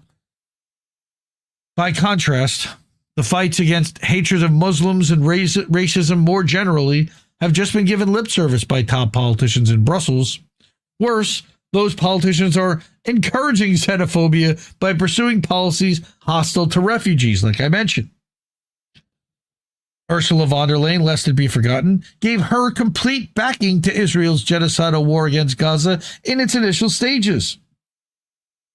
Her German compatriot, Katharina von Schnurbein, has gone to extremes in trying to downplay Israel's most egregious crimes as mere rumors and smearing those spreading the rumors. No, I've seen videos of headless fucking babies in Gaza. Those are rumors? It's disgusting that she denies that exists. As the EU has enabled and excused the attempted extermination of Palestinians, nobody should be surprised that it's trying to hide some key details.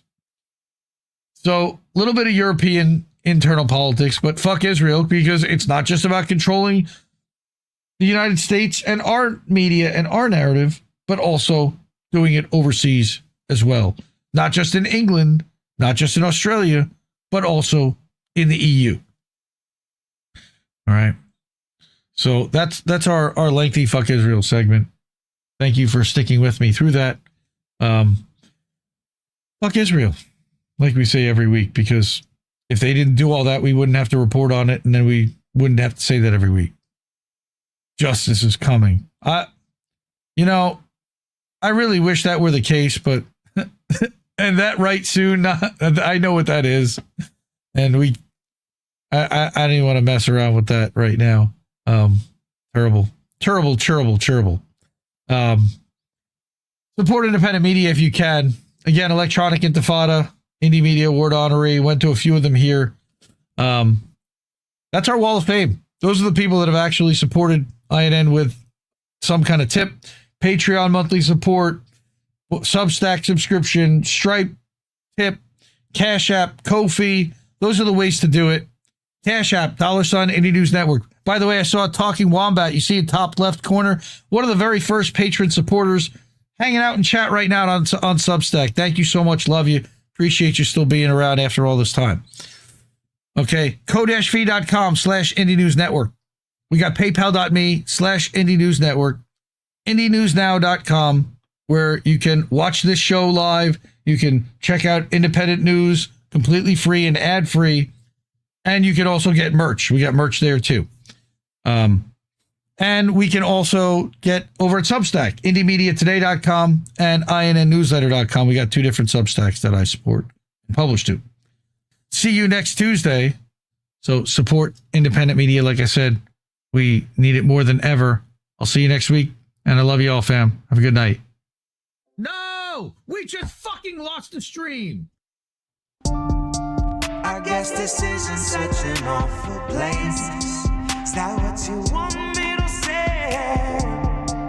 You prove it's possible to sleep for days, and I still think you're right here awake. The cost of living isn't much to make, but God, it's so hard to say.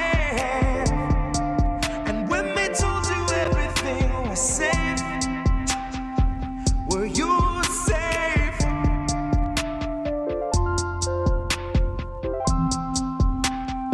Were you safe?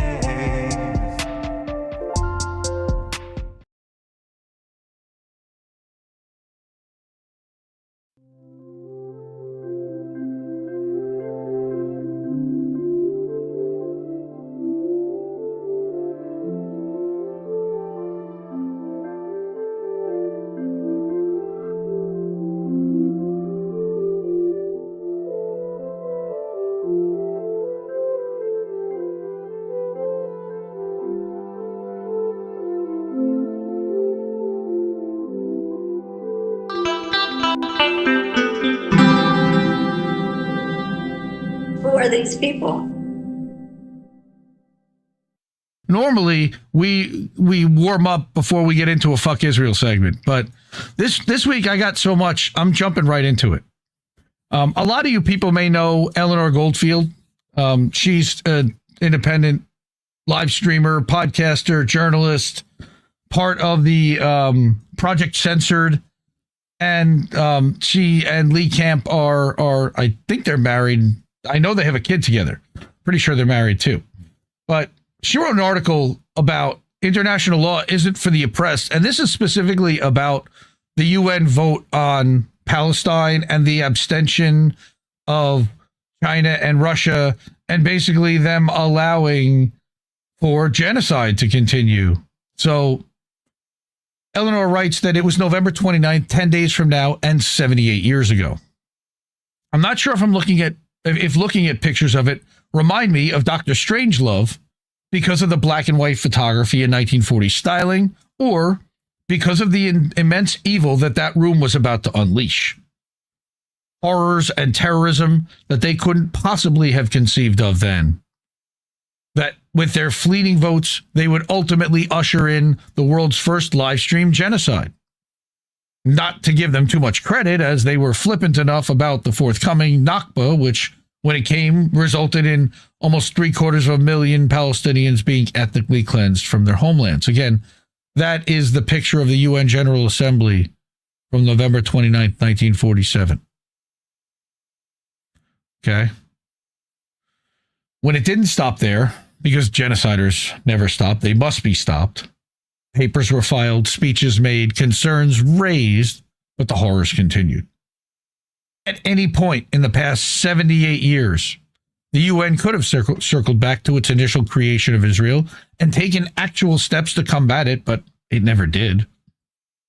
And on Monday, November 17th, the UN Security Council voted unanimously, with China and Russia abstaining, to accept the U.S. plan for Gaza, which is nothing short of continued ethnic cleansing and essentially a slow-moving genocide. Palestinians were not included in the vote because they never are. With this decision, the UN once again showed its foundational ideology, its raison d'être. Okay, if colonialism is the battering ram for capitalism, then the UN is the sandpaper, ensuring those being bludgeoned to death don't get any splinters. For instance, it's worth noting that while the U.S. has a seat at the UN, the hundreds of indigenous tribes, even recognized by the U.S. law, do not. Sweden has a seat at the UN, but the Sami, whose ancestral lands negate the borders of Norway, Sweden, Finland, and Russia, do not. India has a seat at the UN. Kashmir does not. Indeed, the UN has since 1947, faithful here at that, been discussing and debating what it calls the India-Pakistan question. You'll notice that Kashmir is not even mentioned. And still, no action has been taken with regards to using international pressure on India.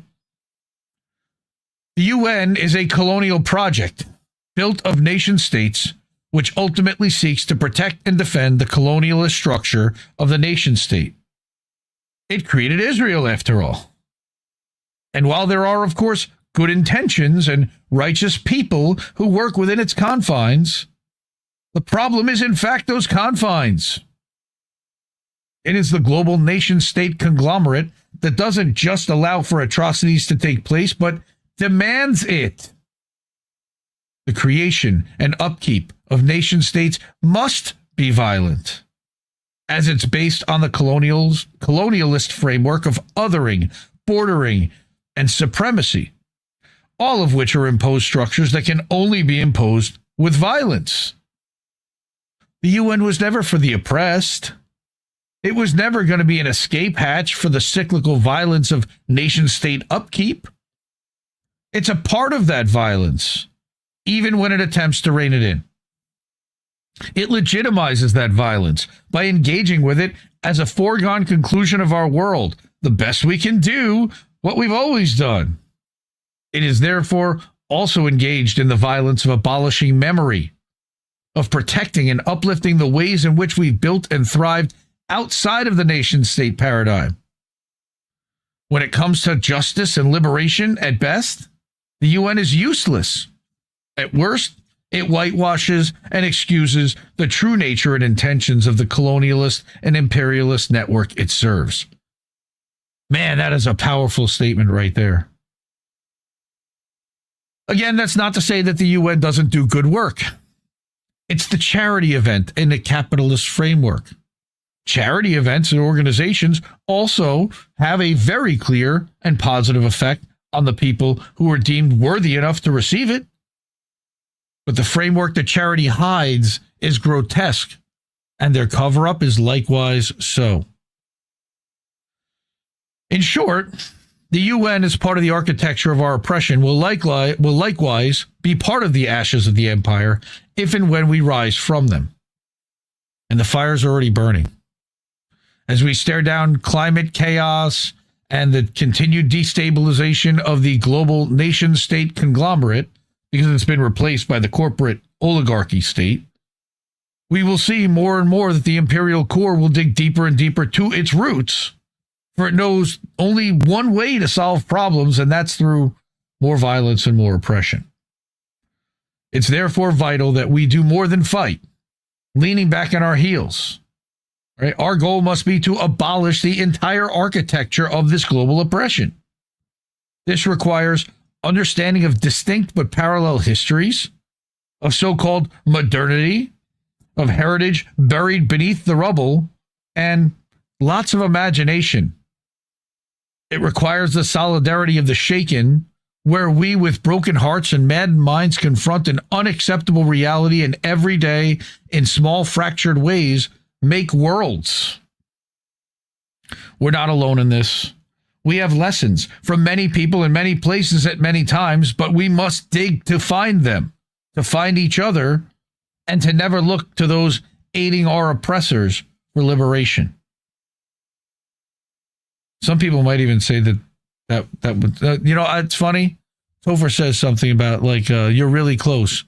They believe that they're important, but in the end, they just like to hear themselves talk. They're representatives of the owner and donor class is what it is they don't make those decisions. The UN is a U.S. appendage, not just the U.S., but a Western civilized appendage. The way that they put the sanctions out to Russia, but won't do anything about Israel, just shows just how toothless that institution is, as toothless as the ICJ, unfortunately. So this one made me think, and I wanted to bring that kind of as a warm-up and something to think about, that while it is Israel, remember that it's every other nation that stands by and voted outside of the Arab nations to allow Israel to exist in the first place, and that continues to acknowledge it as a legitimate nation state that they should continue to do business with and deal with. They shouldn't. Fuck Israel. Fuck the UN. The way that they've been whitewashing and ignoring. Look, they had UNRWA set up, and they've bailed. They haven't fought at all to keep their people there. Not hard enough, at least. They haven't gone and lobbied to every nation on the country in the world to say, look at what these people are doing to our innocent people that are there to feed starving people. I don't hear Antonio Guterres doing that at all. I don't know why he's still the Secretary General. Well, because he won't hold them accountable, so he keeps his job. Again, fuck Israel.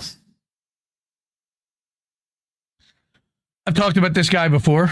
Guy Christensen. All right.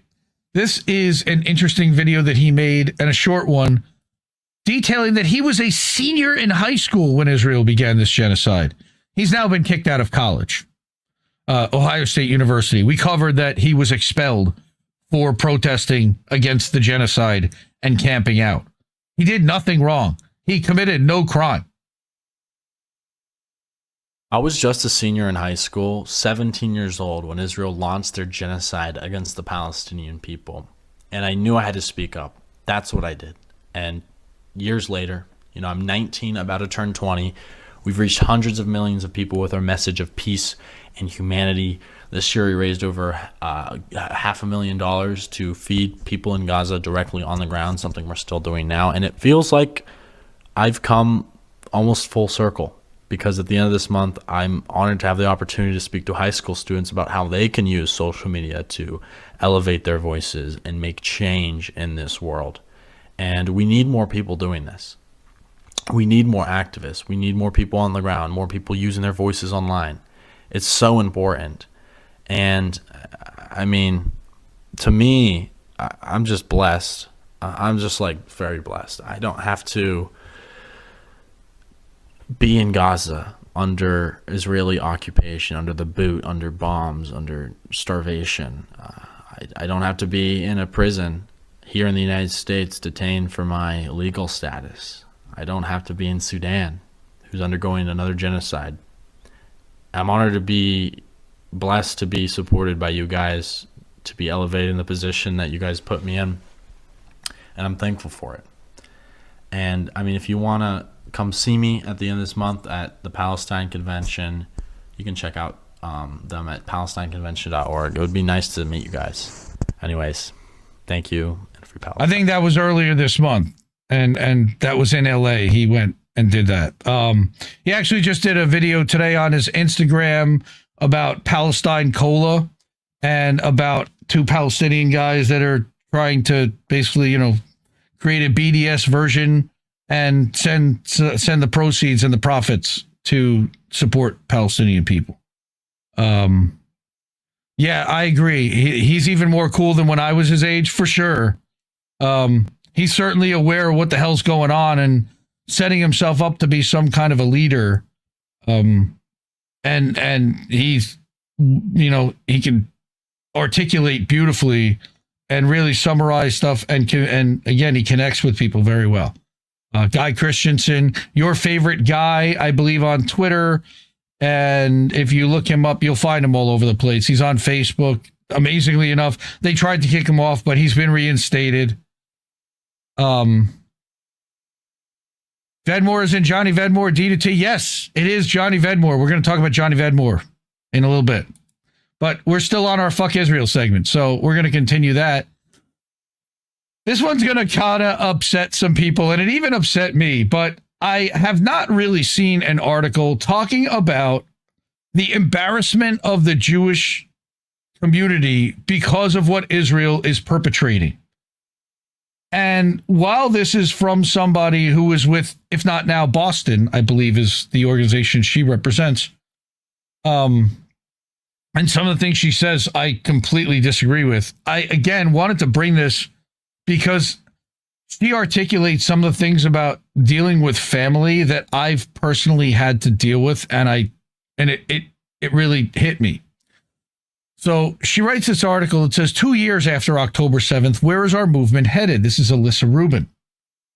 I've never read Alyssa Rubin before. This came across my feed, and I clicked on it, and I'm like, interesting. The Jewish community is at a crossroads when it comes to Israel's genocide. As organizers, it's our job to bring them along. Can't argue with anything she's saying right there. But we're gonna move on. As the tenuous ceasefire in Israel and Gaza goes into effect, she's brought back to October 7th. That morning she woke up, checked her phone, and my stomach dropped. Okay, the moment I saw the news about the Hamas attack, I could already see the horror that was about to unfold before us. Less than a week later, I found myself sitting on the floor of Elizabeth Warren's office as Israel ordered the entire population of northern Gaza, 1 million people, to evacuate within 24 hours. In Boston, it was almost sundown on the first Shabbat since October 7th.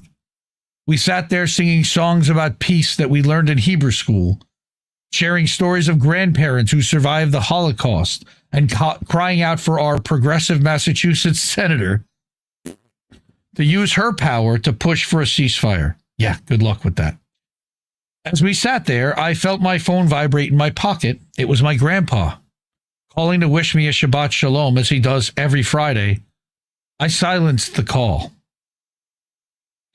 There were 7 of us in that office. It would be nearly another week before the first member of Congress called for a ceasefire. Day by day, my fear and outrage grew as I watched more members of the Jewish community, including many rabbis and leaders who had recently begun speaking out against the Israeli government, double down in support of Israel's retaliatory assault on Gaza. There was no room to question Israel's increasingly brutal attacks. Never mind the long-term implications of Israel's system of occupation, apartheid, and siege. There was no room to grieve the deaths of the 1,200 Israelis killed on October 7th without our communal and political leaders twisting our grief to justify attacks on Gaza. And certainly there was no room for the humanity of the millions of Palestinians now facing relentless bombing, displacement, hunger, and disease. I told you I didn't agree with everything this article said. To be Jewish and call for a ceasefire in October of 2023 was a profoundly isolating experience that I felt on a deeply personal level. I think Alyssa's a lot more religious and plugged in than I am personally. I didn't feel like it was a profoundly isolating experience. I disagree with that, but that's her opinion, and and what her lived experience. She said, in the weeks after and months after October 7th, I couldn't bear to talk to my grandpa, one of the people I love and respect most in the world.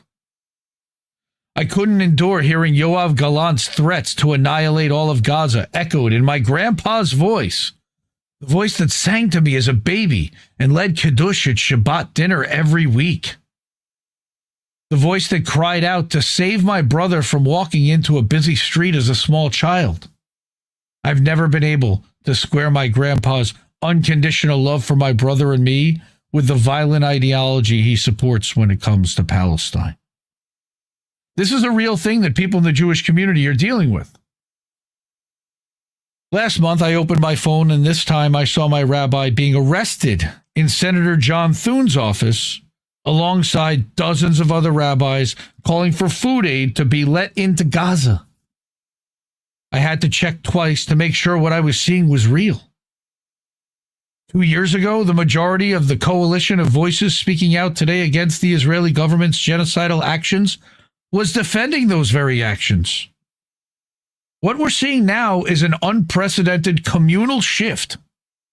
A new and growing liberal left alliance united against Israel's mass starvation and ethnic cleansing of Palestinians in Gaza. There is no longer any way for any right-wing Jewish and non-Jewish institutions to claim that the Jewish community stands unequivocally in support of Israel's siege of Gaza, or to simply write off dissidents as irreverent and marginal. Every major Jewish movement in the United States, from the Reform movement to over 80 Orthodox clergy, has now publicly criticized Israel's tactics of mass starvation and indiscriminate killing. That's a bare minimum. But those speaking out are clergy, synagogue members, elected officials, parents, young people, and elders of every race, generation, and denomination and gender. The dam has broken. I don't want to gloss over the very real tensions and misalignments that exist within that coalition. There are plenty, or how much work lies ahead of us to make meaningful political change, because that's not the way to actually do it. There is discomfort with using or not using the word genocide still, different relationships to Zionism, and disagreement with what it looks like to hold the humanity of both Palestinians and Israelis in our messaging.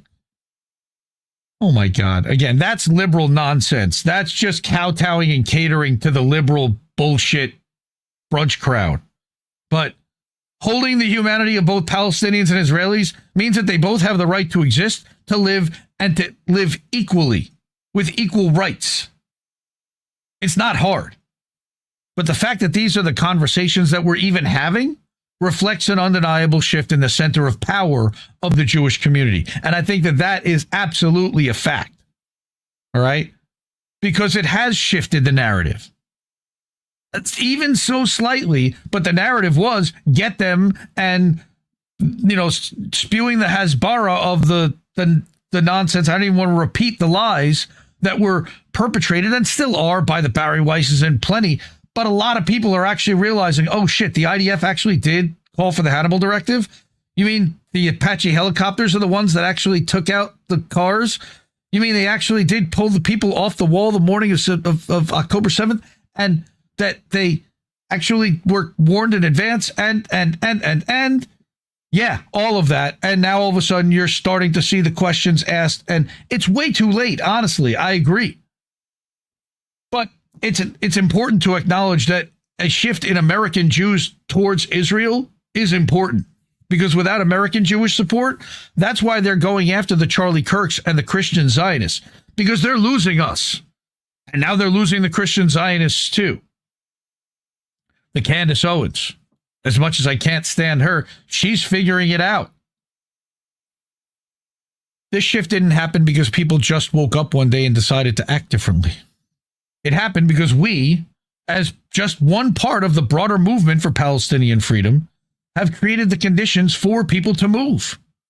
We've been consistent in our demands from the beginning. Since the day after, on October 8th, 2023, we've demanded a ceasefire, a full hostage exchange, an end to apartheid occupation. And that full hostage exchange is on both sides. That includes the 10,000 plus Palestinians that are sitting in Israeli jails right now, especially the ones that were put there without charge or trial and that sit there indefinitely. People like Dr. Hussam Abu Safia, that's been there just about a fucking year already. Free Dr. Hussam Abu Safia. All right. Full hostage exchange, end to apartheid and occupation, and equality and justice for all Palestinians and Israelis, which means they get a homeland, which means they get right of return, which means they get the right to govern themselves and the right to create a military. That's giving them a country. That's if you want a two-state solution. I believe that's not even possible. I believe Israel cannot exist as a two-state solution. They will not live in harmony with the Palestinian people. They will make sure that it is crushed, and Bibi's already said so multiple times. So therefore, it must be a one-state solution where everybody lives together equally. Alyssa continues, and she says that we brought 2,000 Jews to shut down the White House. We've demanded that our elected officials reject AIPAC money. We knocked on doors in Pittsburgh and St. Louis and Westchester County, New York, to defend some of the only members of Congress who were willing to stand up to AIPAC's genocidal agenda. How'd that work out for them? Not so great. Westchester County was Jamal Bowman. He got primaried out. St. Louis was Cori Bush. She got primaried out. Pittsburgh, I'm not even sure who Pittsburgh was. I think that was when Harris went to Pittsburgh and they protested. We showed up by the thousands when Mahmoud Khalil and Ramesia Ozturk were abducted for their Palestine activism earlier this year by the Trump administration, which we covered extensively on How Do We Miss That? And now it seems that we've achieved some of our basic demands as Israel and Hamas enter into a tenuous, fragile ceasefire. It's not really a ceasefire. Israel's never stopped killing anyone any day. The hostages have been released. No, the Israeli hostages have been released. Some aid is entering Gaza, a woeful, pitiful amount. And for now, the daily onslaught of violence has slowed. Despite the fact that this movement is exactly what we've been fighting for, this victory is painful. The journey to get here has been catastrophic and devastating in ways that are difficult to put into words. In the 2+ years that it's taken to get here, we have not been able to save the lives of hundreds of thousands of Palestinians in Gaza and hundreds more in the West Bank, including her friend Adwa, a leader from al-Khair, a tiny village in Masfer Yatta. And what makes this moment even more fraught is that many of the people who are joining our cries for a ceasefire and end to starvation are some of the very people who defended Israel's right to drop bombs and murder entire Palestinian families, who saw images of starving children and placed the blame solely on Hamas and preached unconditional support for Israel from the pulpit, who called us self-hating Jews when we dared to call for a ceasefire. They're the communal and political leaders who could have leveraged their power at any point in the last 2 years to save countless lives. Fuck all of them. There have been many calls for the reckoning that these leaders must undergo if they're to be trusted members of our movements. I agree.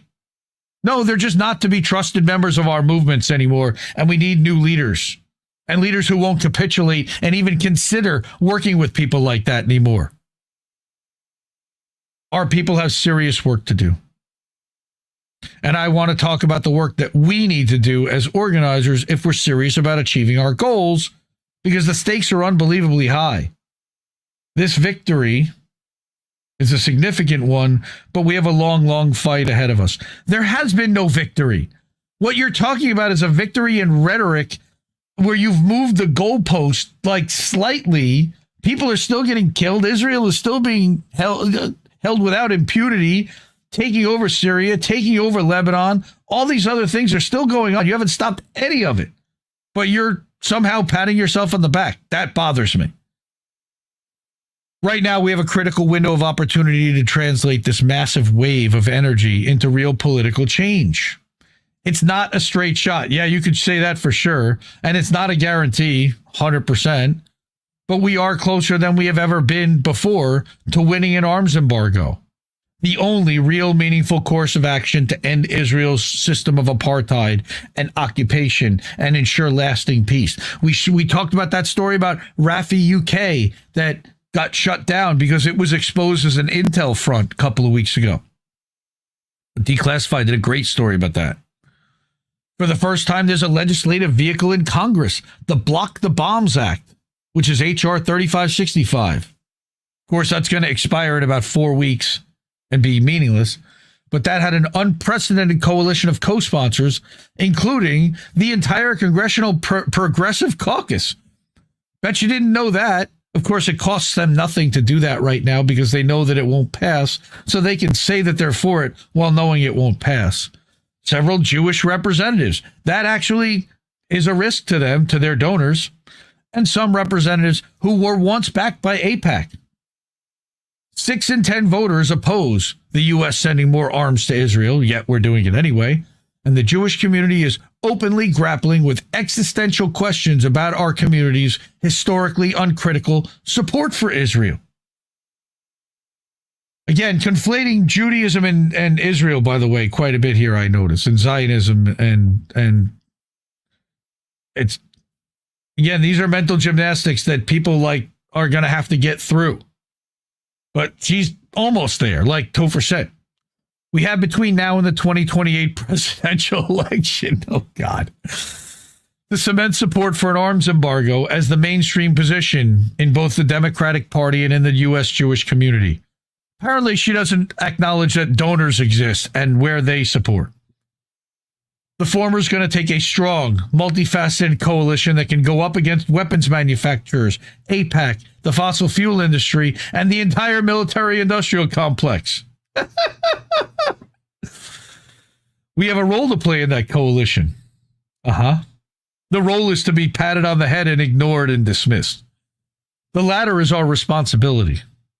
We have 3 years to organize our synagogues, our cultural organizations, our day schools, our JCCs, our summer camps, and our political organizations that are all funded by Zionists, by the way, into a powerful movement that can say unequivocally and forcefully that Jewish safety and Palestinian safety are intertwined. Well, they are. That we refuse to let any one more bomb drop in our name. Again, that's just liberal rhetoric. Liberals love bombs dropping. Sorry, they do. They just don't want to have to look at it or deal with it. That's part of the coalition she's looking to embrace. The Kamala Harrises of the world. Sorry, never going to happen. The support of the Jewish community is not a nice to have. It is essential. Without airtight support from the Jewish community, the political right will continue to capitalize on its extremely effective and cynical strategy of using anti-Semitism to attack, weaken, and criminalize the Palestinian rights movement, a strategy that has serious ramifications for the very foundations of our democracy. They're almost there. Our ability to accomplish this feat hinges on whether we're able to hold together this nation liberal left coalition, which we won't be able to, on whether we'll have the discipline to stay clear-eyed about our goals, and on whether we'll have the heart to love our people that are so deeply in need of a different path forward. Those aren't our people. I'm sorry, they're not. If they're still for genocide 2 years in, they're not our people. Or you got a serious problem. In the days following October 7th, 2023, thousands of Jews gathered across the country for public recitations of the mourner's Kaddish for Israelis and Palestinians. We mourn the Israelis who were killed or taken hostage by Hamas on October 7th and the Palestinians murdered by indiscriminate Israeli bombs falling on Gaza. Don't both sides this shit. Stop this nonsense. This is unacceptable bullshit. We refused to let our grief for Israeli lives be used to justify the murder of Palestinians. And we also refuse to let go of the humanity of Israelis and Jews. You've got to. Sorry, you've got to. They have let go of their humanity by encouraging, voting for, and continuously supporting genocide and land theft in multiple countries and attacking sovereign nations unprovoked. You cannot just whitewash that and mean, well, that's our community. No, fuck that. In the last 2 years, we've held countless political education events and trainings across the country for Jews who are grappling with their relationships to Israel and Zionism. We've built relationships with members of synagogues and other Jewish institutions who feel disappointed, betrayed, or outraged by their spiritual and communal leaders' abdication of responsibility in the face of an ongoing genocide. As well they should be. They had nowhere to go as synagogue members because their leaders were all pro-genocide. If they were questioning it, where did they go? They just stopped going. We've supported people to take serious personal, professional, and physical risks, to speak out, to demand action from our government, our Jewish institutions, and our elected officials. You supported them, but what if, I don't know how much I even encouraged that. Look, it's brave, and I'll stand by you. But understand that is a risk that they're not taking, apparently. This is the work we must recommit to as we face this critical juncture. We must reach the people who aren't yet with us, people who are confused, who are angry, who are starting to open their eyes to the fact that the story they were told, that their safety was dependent on the oppression of Palestinians, was a lie. People just like my grandpa. Let's come back to that. In the past 2 years, she's hardly talked to her grandpa about Palestine.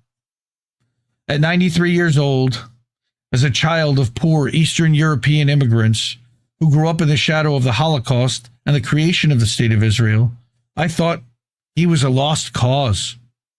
I had given up on him. But this past summer, I visited him at his assisted living facility. At one point, he abruptly interrupted me in the middle of an unrelated conversation and said, "Children don't look like that after being hungry for a day or even a week. I remember the photos from the Holocaust. That's what those children look like." Something broke in me then. I had never expected him to see what I was seeing. I never expected that his unconditional love would be able to jump the fence of the lie he'd been fed about our safety. Through my tears, I told him about my friend Auda, murdered in cold blood by a settler in the West Bank that very week. I told him about witnessing a home demolition in Masafer Yada in 2019 and about how easily the house collapsed against the bulldozer's claws like a house of cards. I told him about the Palestinian kids I met and their grandmother that reminded me of my grandmother, how they had never seen the sea. I told him how desperately I fight every day for a world where Jewish safety and Palestinian safety are not pitted against each other. He said, "I'm worried about what this means for the future of Judaism. How do we go on?" That is the question. I asked him what it was about Judaism that he wanted to protect. His response: the Jews should care for other human beings as human beings. I took his hand and committed to him that I would fight every day for a Judaism that embodies this belief. And that's the belief that I was raised with. With tears in his eyes, he said, "The only thing that makes this world good is its people. Unfortunately, it's also the only thing that makes it fucking terrible." But yes, none of us showed up to the movement with perfect politics. We showed up knowing that something was deeply wrong in the world and desperate for something to do about it. Through that process, we all underwent our own transformations. In order to win, we have to believe in people's capacity for transformation. I'm having a hard time with it still, even though your 93-year-old grandfather did. I'm not talking about watering down our message so that we appear more palatable We're walking back our commitment to telling the truth about the reality of genocide and of decades of apartheid and occupation. I'm talking about being steadfast, both in our politics and how we practice our politics, or lack thereof, because none of the above, motherfuckers. We have to be committed to meeting people where they're at, and we have to refuse to leave them there. No, we have to bring people to where we're at. You have to meet them where they're at so that you can speak to them, but you have to bring them, like she says, you can't leave them there. But you can't stay with them, and you can't meet them on their terms. Because if you meet them on their terms, then they've co-opted you, not the other way around. This is not going to be easy work. Moving people from an understanding that it's wrong to intentionally starve an entire population to concrete action to end this genocide is not a simple journey, even though it totally should be.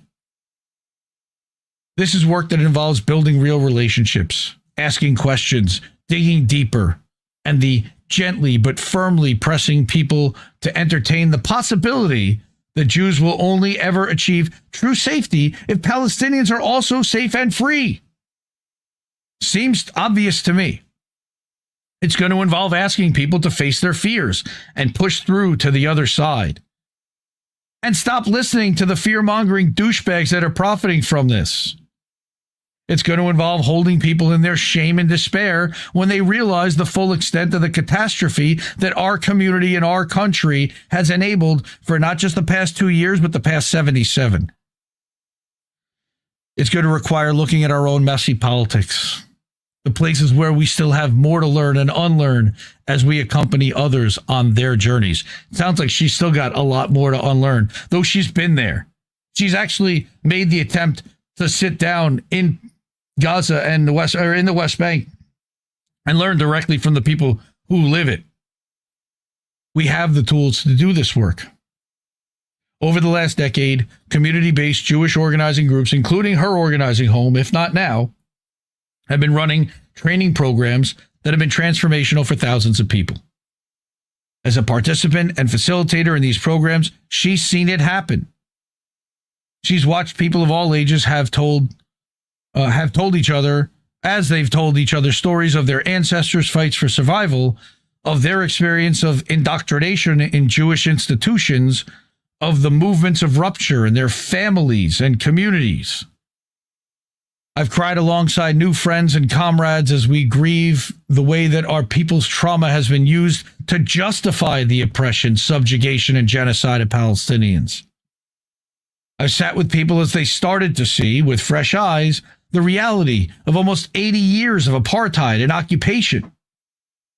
And I've asked these people to take action, to do things they've never done before, to sign on to a letter, to speak at a rally, to ask others in their community to join them, to risk arrest, to risk getting fired, and to risk their status in their community.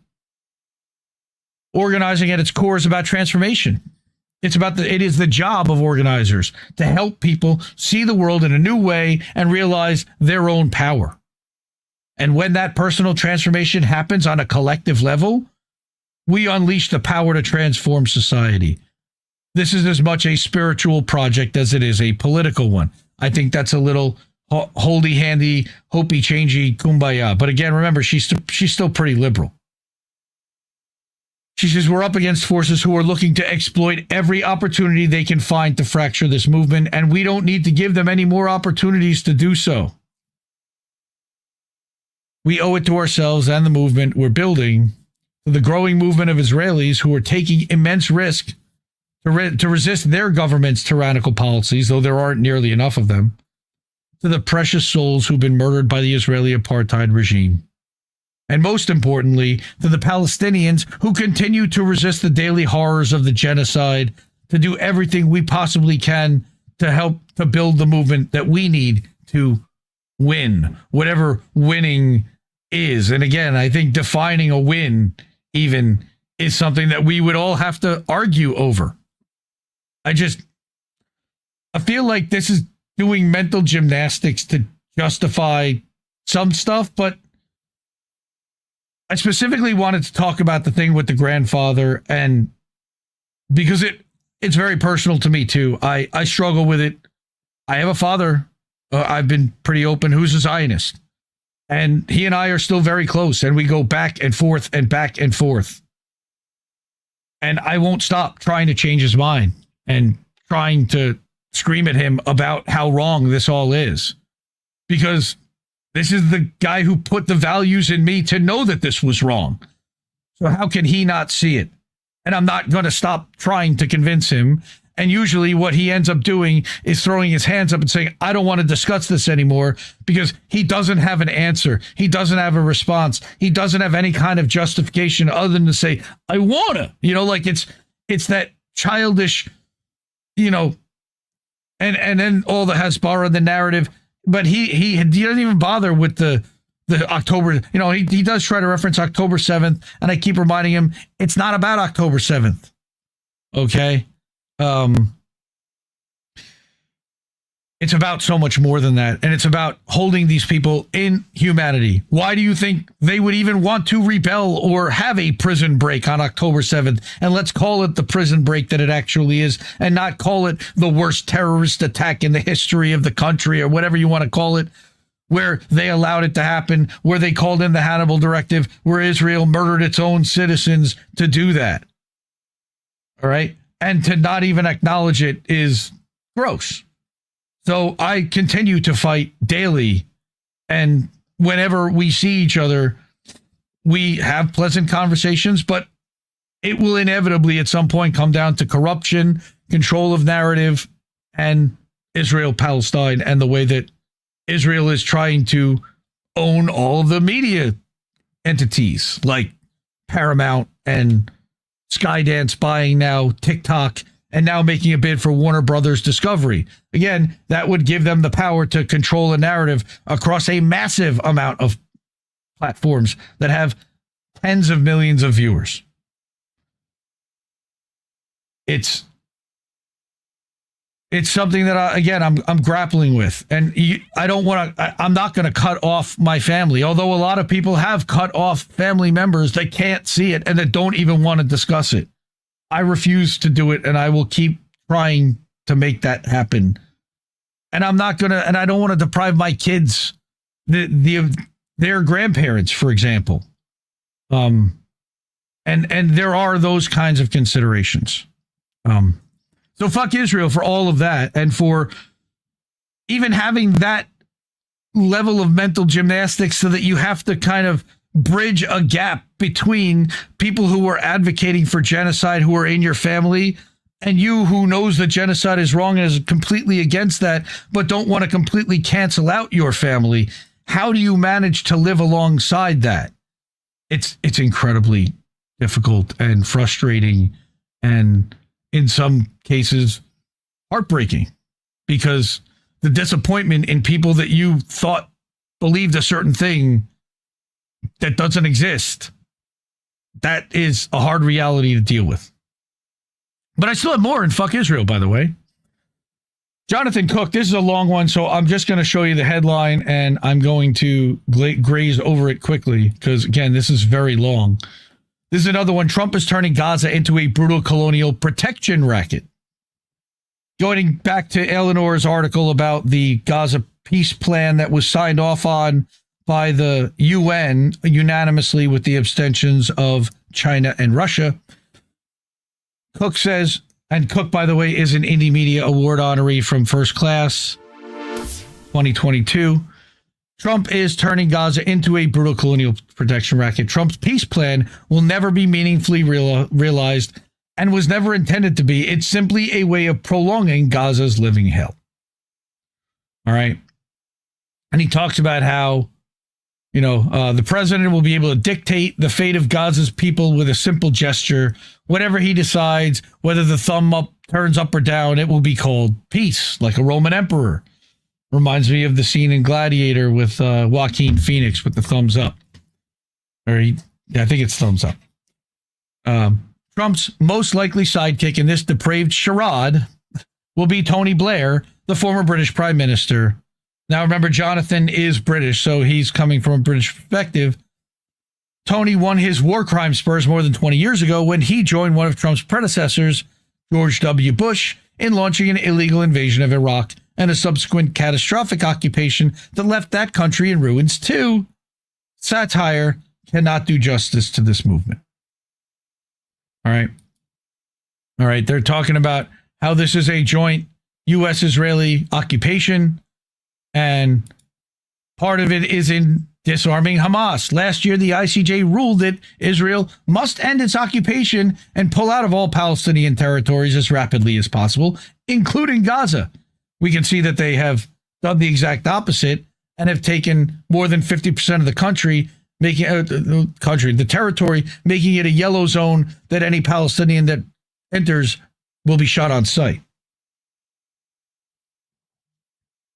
In supporting UN Resolution 2308, both have, entirely predictably, reneged on that promise. Although at the insistence of Arab states, the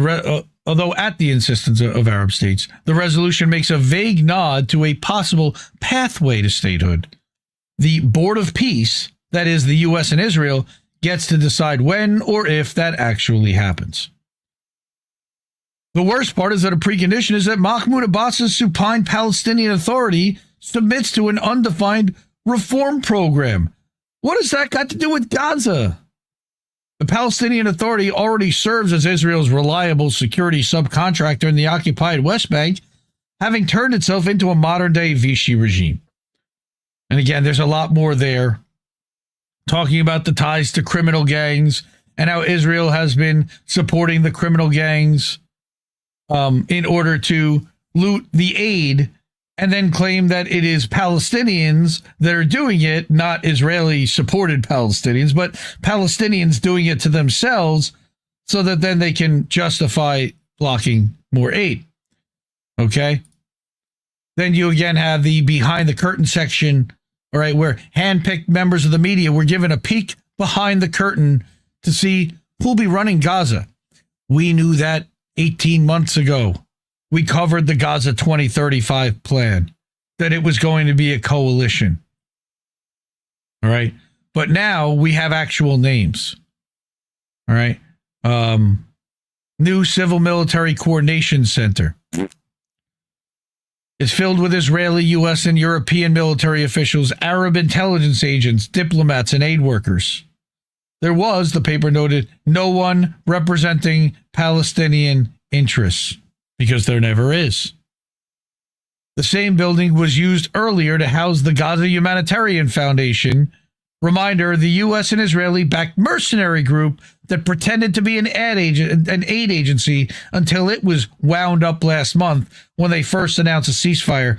But that agency had whistleblowers that were saying that they were murdering Palestinians as well, and working alongside the IDF to murder innocent children that were scrambling for aid.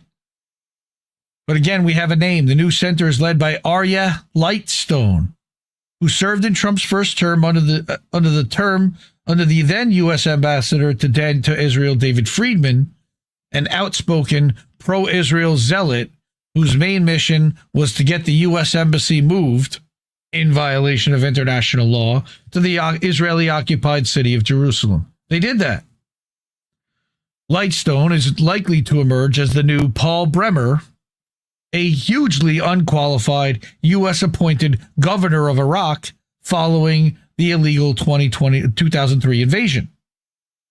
Bremer, at the time, if you remember, gutted what was left of Iraqi national institutions and civil society after a U.S. shock and awe bombing campaign. Does that sound familiar? The resulting lawlessness made the Iraqi population prey to sectarian death squads, while U.S. firms sought to plunder Iraq's wealth, and did. All right? And there's a lot more here, like I said. Again, nowhere safe, and that's for the Palestinian people to go. All right? The U.S. has decided to only rebuild in the green zone, the section of Gaza under Israeli control. The red zone is to be left in ruins for the time being, because they're not allowing heavy equipment to come in to bulldoze and to set it up, or the Palestinians to go in and rebuild it for themselves. A U.S. official told the paper of the Gaza plan, ideally, you would want to make it all whole, right? But that's aspirational. They're already admitting that they're never going to fix it. It's going to take some time. It's not going to be easy. Ask the residents of New Orleans that were displaced because of Katrina, how their stuff's going. Because there's places that never came back 20 years later. Oh, and we're okay, good. We're holding. All right, living hell. The reality, however, is that Trump's peace plan is never going to be meaningfully realized, and it's not intended to be. Gaza was already one of the most densely populated places on Earth. How its starving population of 2 million or so to be crammed in half the space with no homes and all its hospitals and schools either bombed into rubble or out of reach? In truth, this is simply a way of just to justify prolonging a living hell for Gaza's population under the cover of a peace plan, while they desperately try to get another country to be willing to take these people in. But to do that would also be to admit and to concede that Israel is then going to be taking that land and that they're okay with that, which I don't think any country is doing. Israel had exhausted world sympathy to the point where Western leaders' complicity in the genocide had become too visible to conceal. I saw that France actually was like doing something pretty big recently. I'm going to cover that probably next time.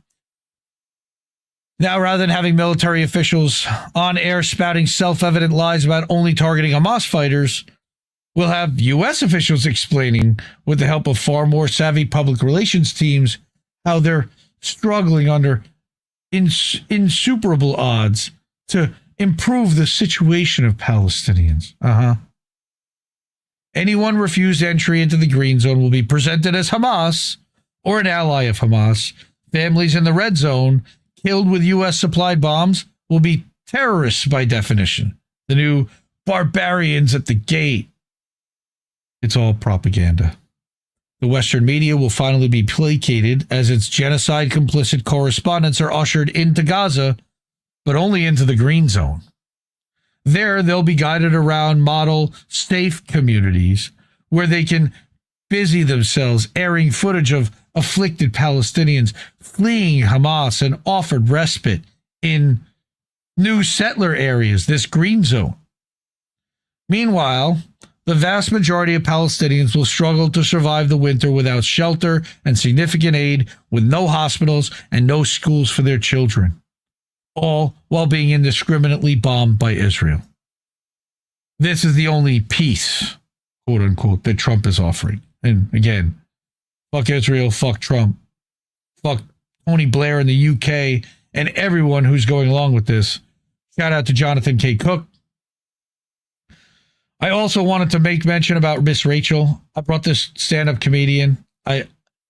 This guy made a funny about the whole Miss Rachel thing, but also pointed out something that I wanted people to hear. So let's watch this quick. Miss Rachel is, she's a children's phonetic presenter on YouTube, and she got into some trouble in July because she said, "I don't think we should kill children." That's what she said. And the US media was like, "What the fuck is that supposed to mean? What the fuck are you trying to say?" And so they put her on the news. And I swear to God, you can go back and you watch the interview. The journalist interviewing her says this to her. They say, "Are you in Hamas?" They asked Miss Rachel, who wears overalls and a pink shirt with matching headband every day of her life.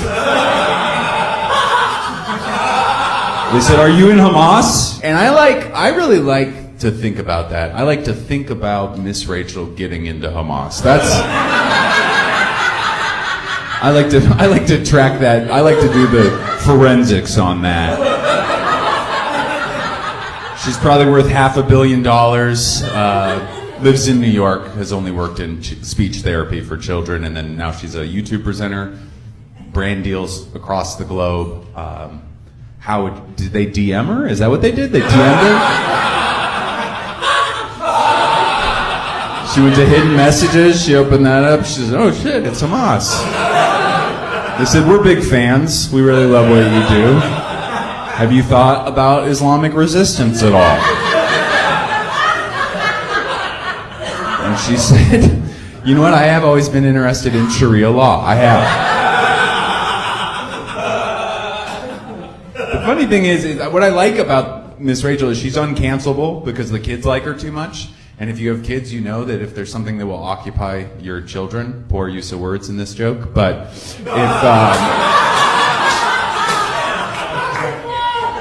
if something will control your daughter's movement for like 3 minutes, it's invaluable. So I mean, honestly, I could turn on Miss Rachel and she could have that green headband on and she could be yelling in Arabic.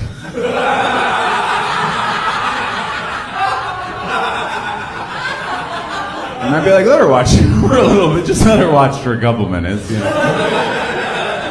Put on your scarf, baby, put on your headscarf. You know it's haram not to wear it right now, okay? Mashallah, this is a good show. Alhamdulillah. If you guys don't know who Miss Rachel is, she's a children's phonetic. Just a little light-hearted comedy about how ridiculous it is that Israel is trying to cancel Miss Rachel. She's Hamas. That's right. We're all Hamas. I also wanted to point out at the end of this that there was a war criminal dinner party protest seen in Union Station last week. And this was beautifully done. So Village Crazy Lady Mel, I saw this from Eitan Fishburger. Check this out. The masks were amazing. So you've got Pence and Blinken, Trump, Netanyahu, and Marco Rubio. And there's blood on the table, and there's baby parts, baby doll parts. What happened? Well, I guess the sound ended. All right, they had a whole menu on the table for their formal fancy dinner party.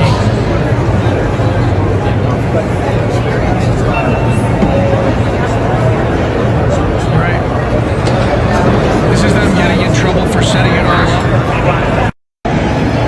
So they had to pack it up and move outside. Okay, and while they were going either to or from the station. Oh, going on a nice walk with my dog.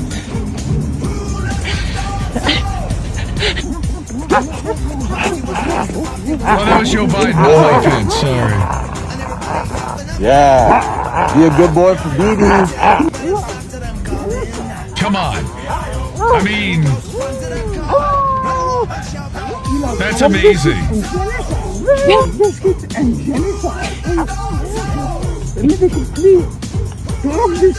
Dog biscuits and genocide.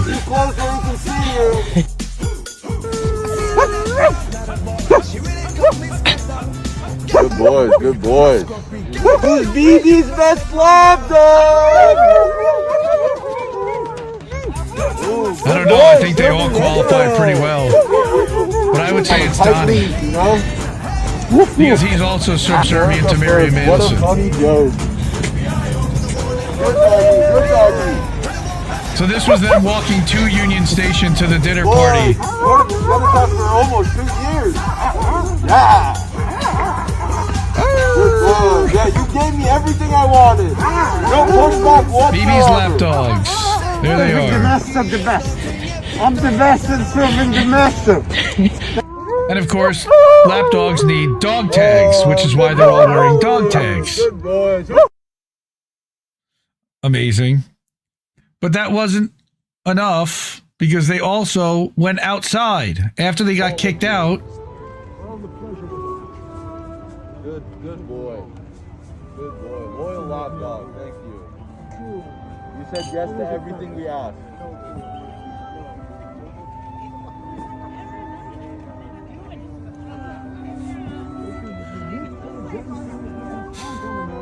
Dude. Friends in genocide. It's the Israeli Thanksgiving dinner. We love Trump and Israel. We love right-wing fascism. Shout out to whoever had the balls to do this, because they definitely risk getting themselves arrested for doing it. Even though this technically is an expression of free speech, I don't know if they got permits, for example, and... You guys serve us. America first? What a joke. You guys serve me. Right, Mr. Trump? America first, right? They needed to make the mouths move on the masks. Yeah. It really is art, KYE. I agree. That is performance art. I know you love to share. Where can we get those masks? That's a great question. More blood, yes. More blood. Oh my god. It's a genocide.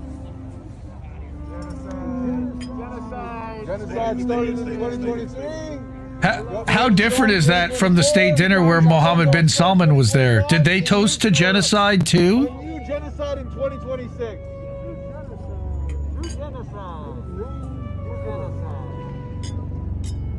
Thank you, America, for all your taxes.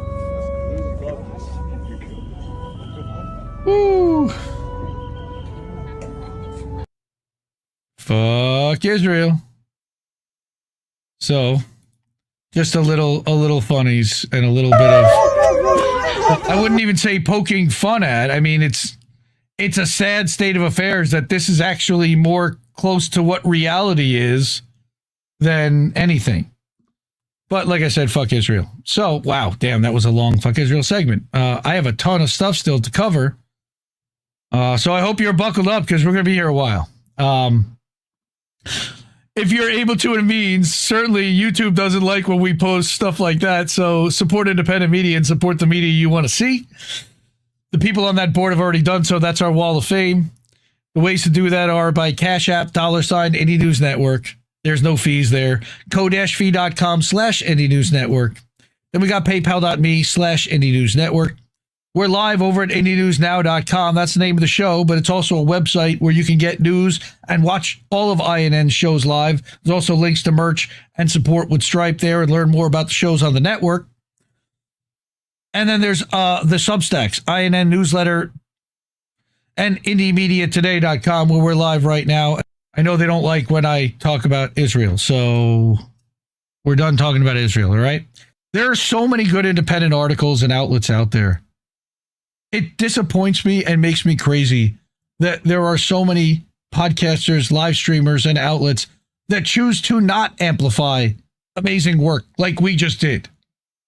You can create, format, and craft an entire show comprised entirely of independent media. We do it multiple times a week here. And I encourage everyone to encourage the show that they go on to amplify more independent media and to stop amplifying corporate media. Please, by all means, stop with the Hill Rising segments and critiquing that crap. Stop with the breaking points and the TYTs and all these focusing on what they're doing and they're talking about. I didn't have to talk about any of those people, and I covered the news.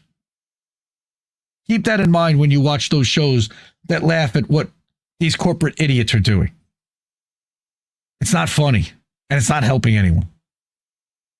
Support independent media, because we need it more than ever. I'll see you soon, fam. I love you all. Have a great night. Holy shnikes.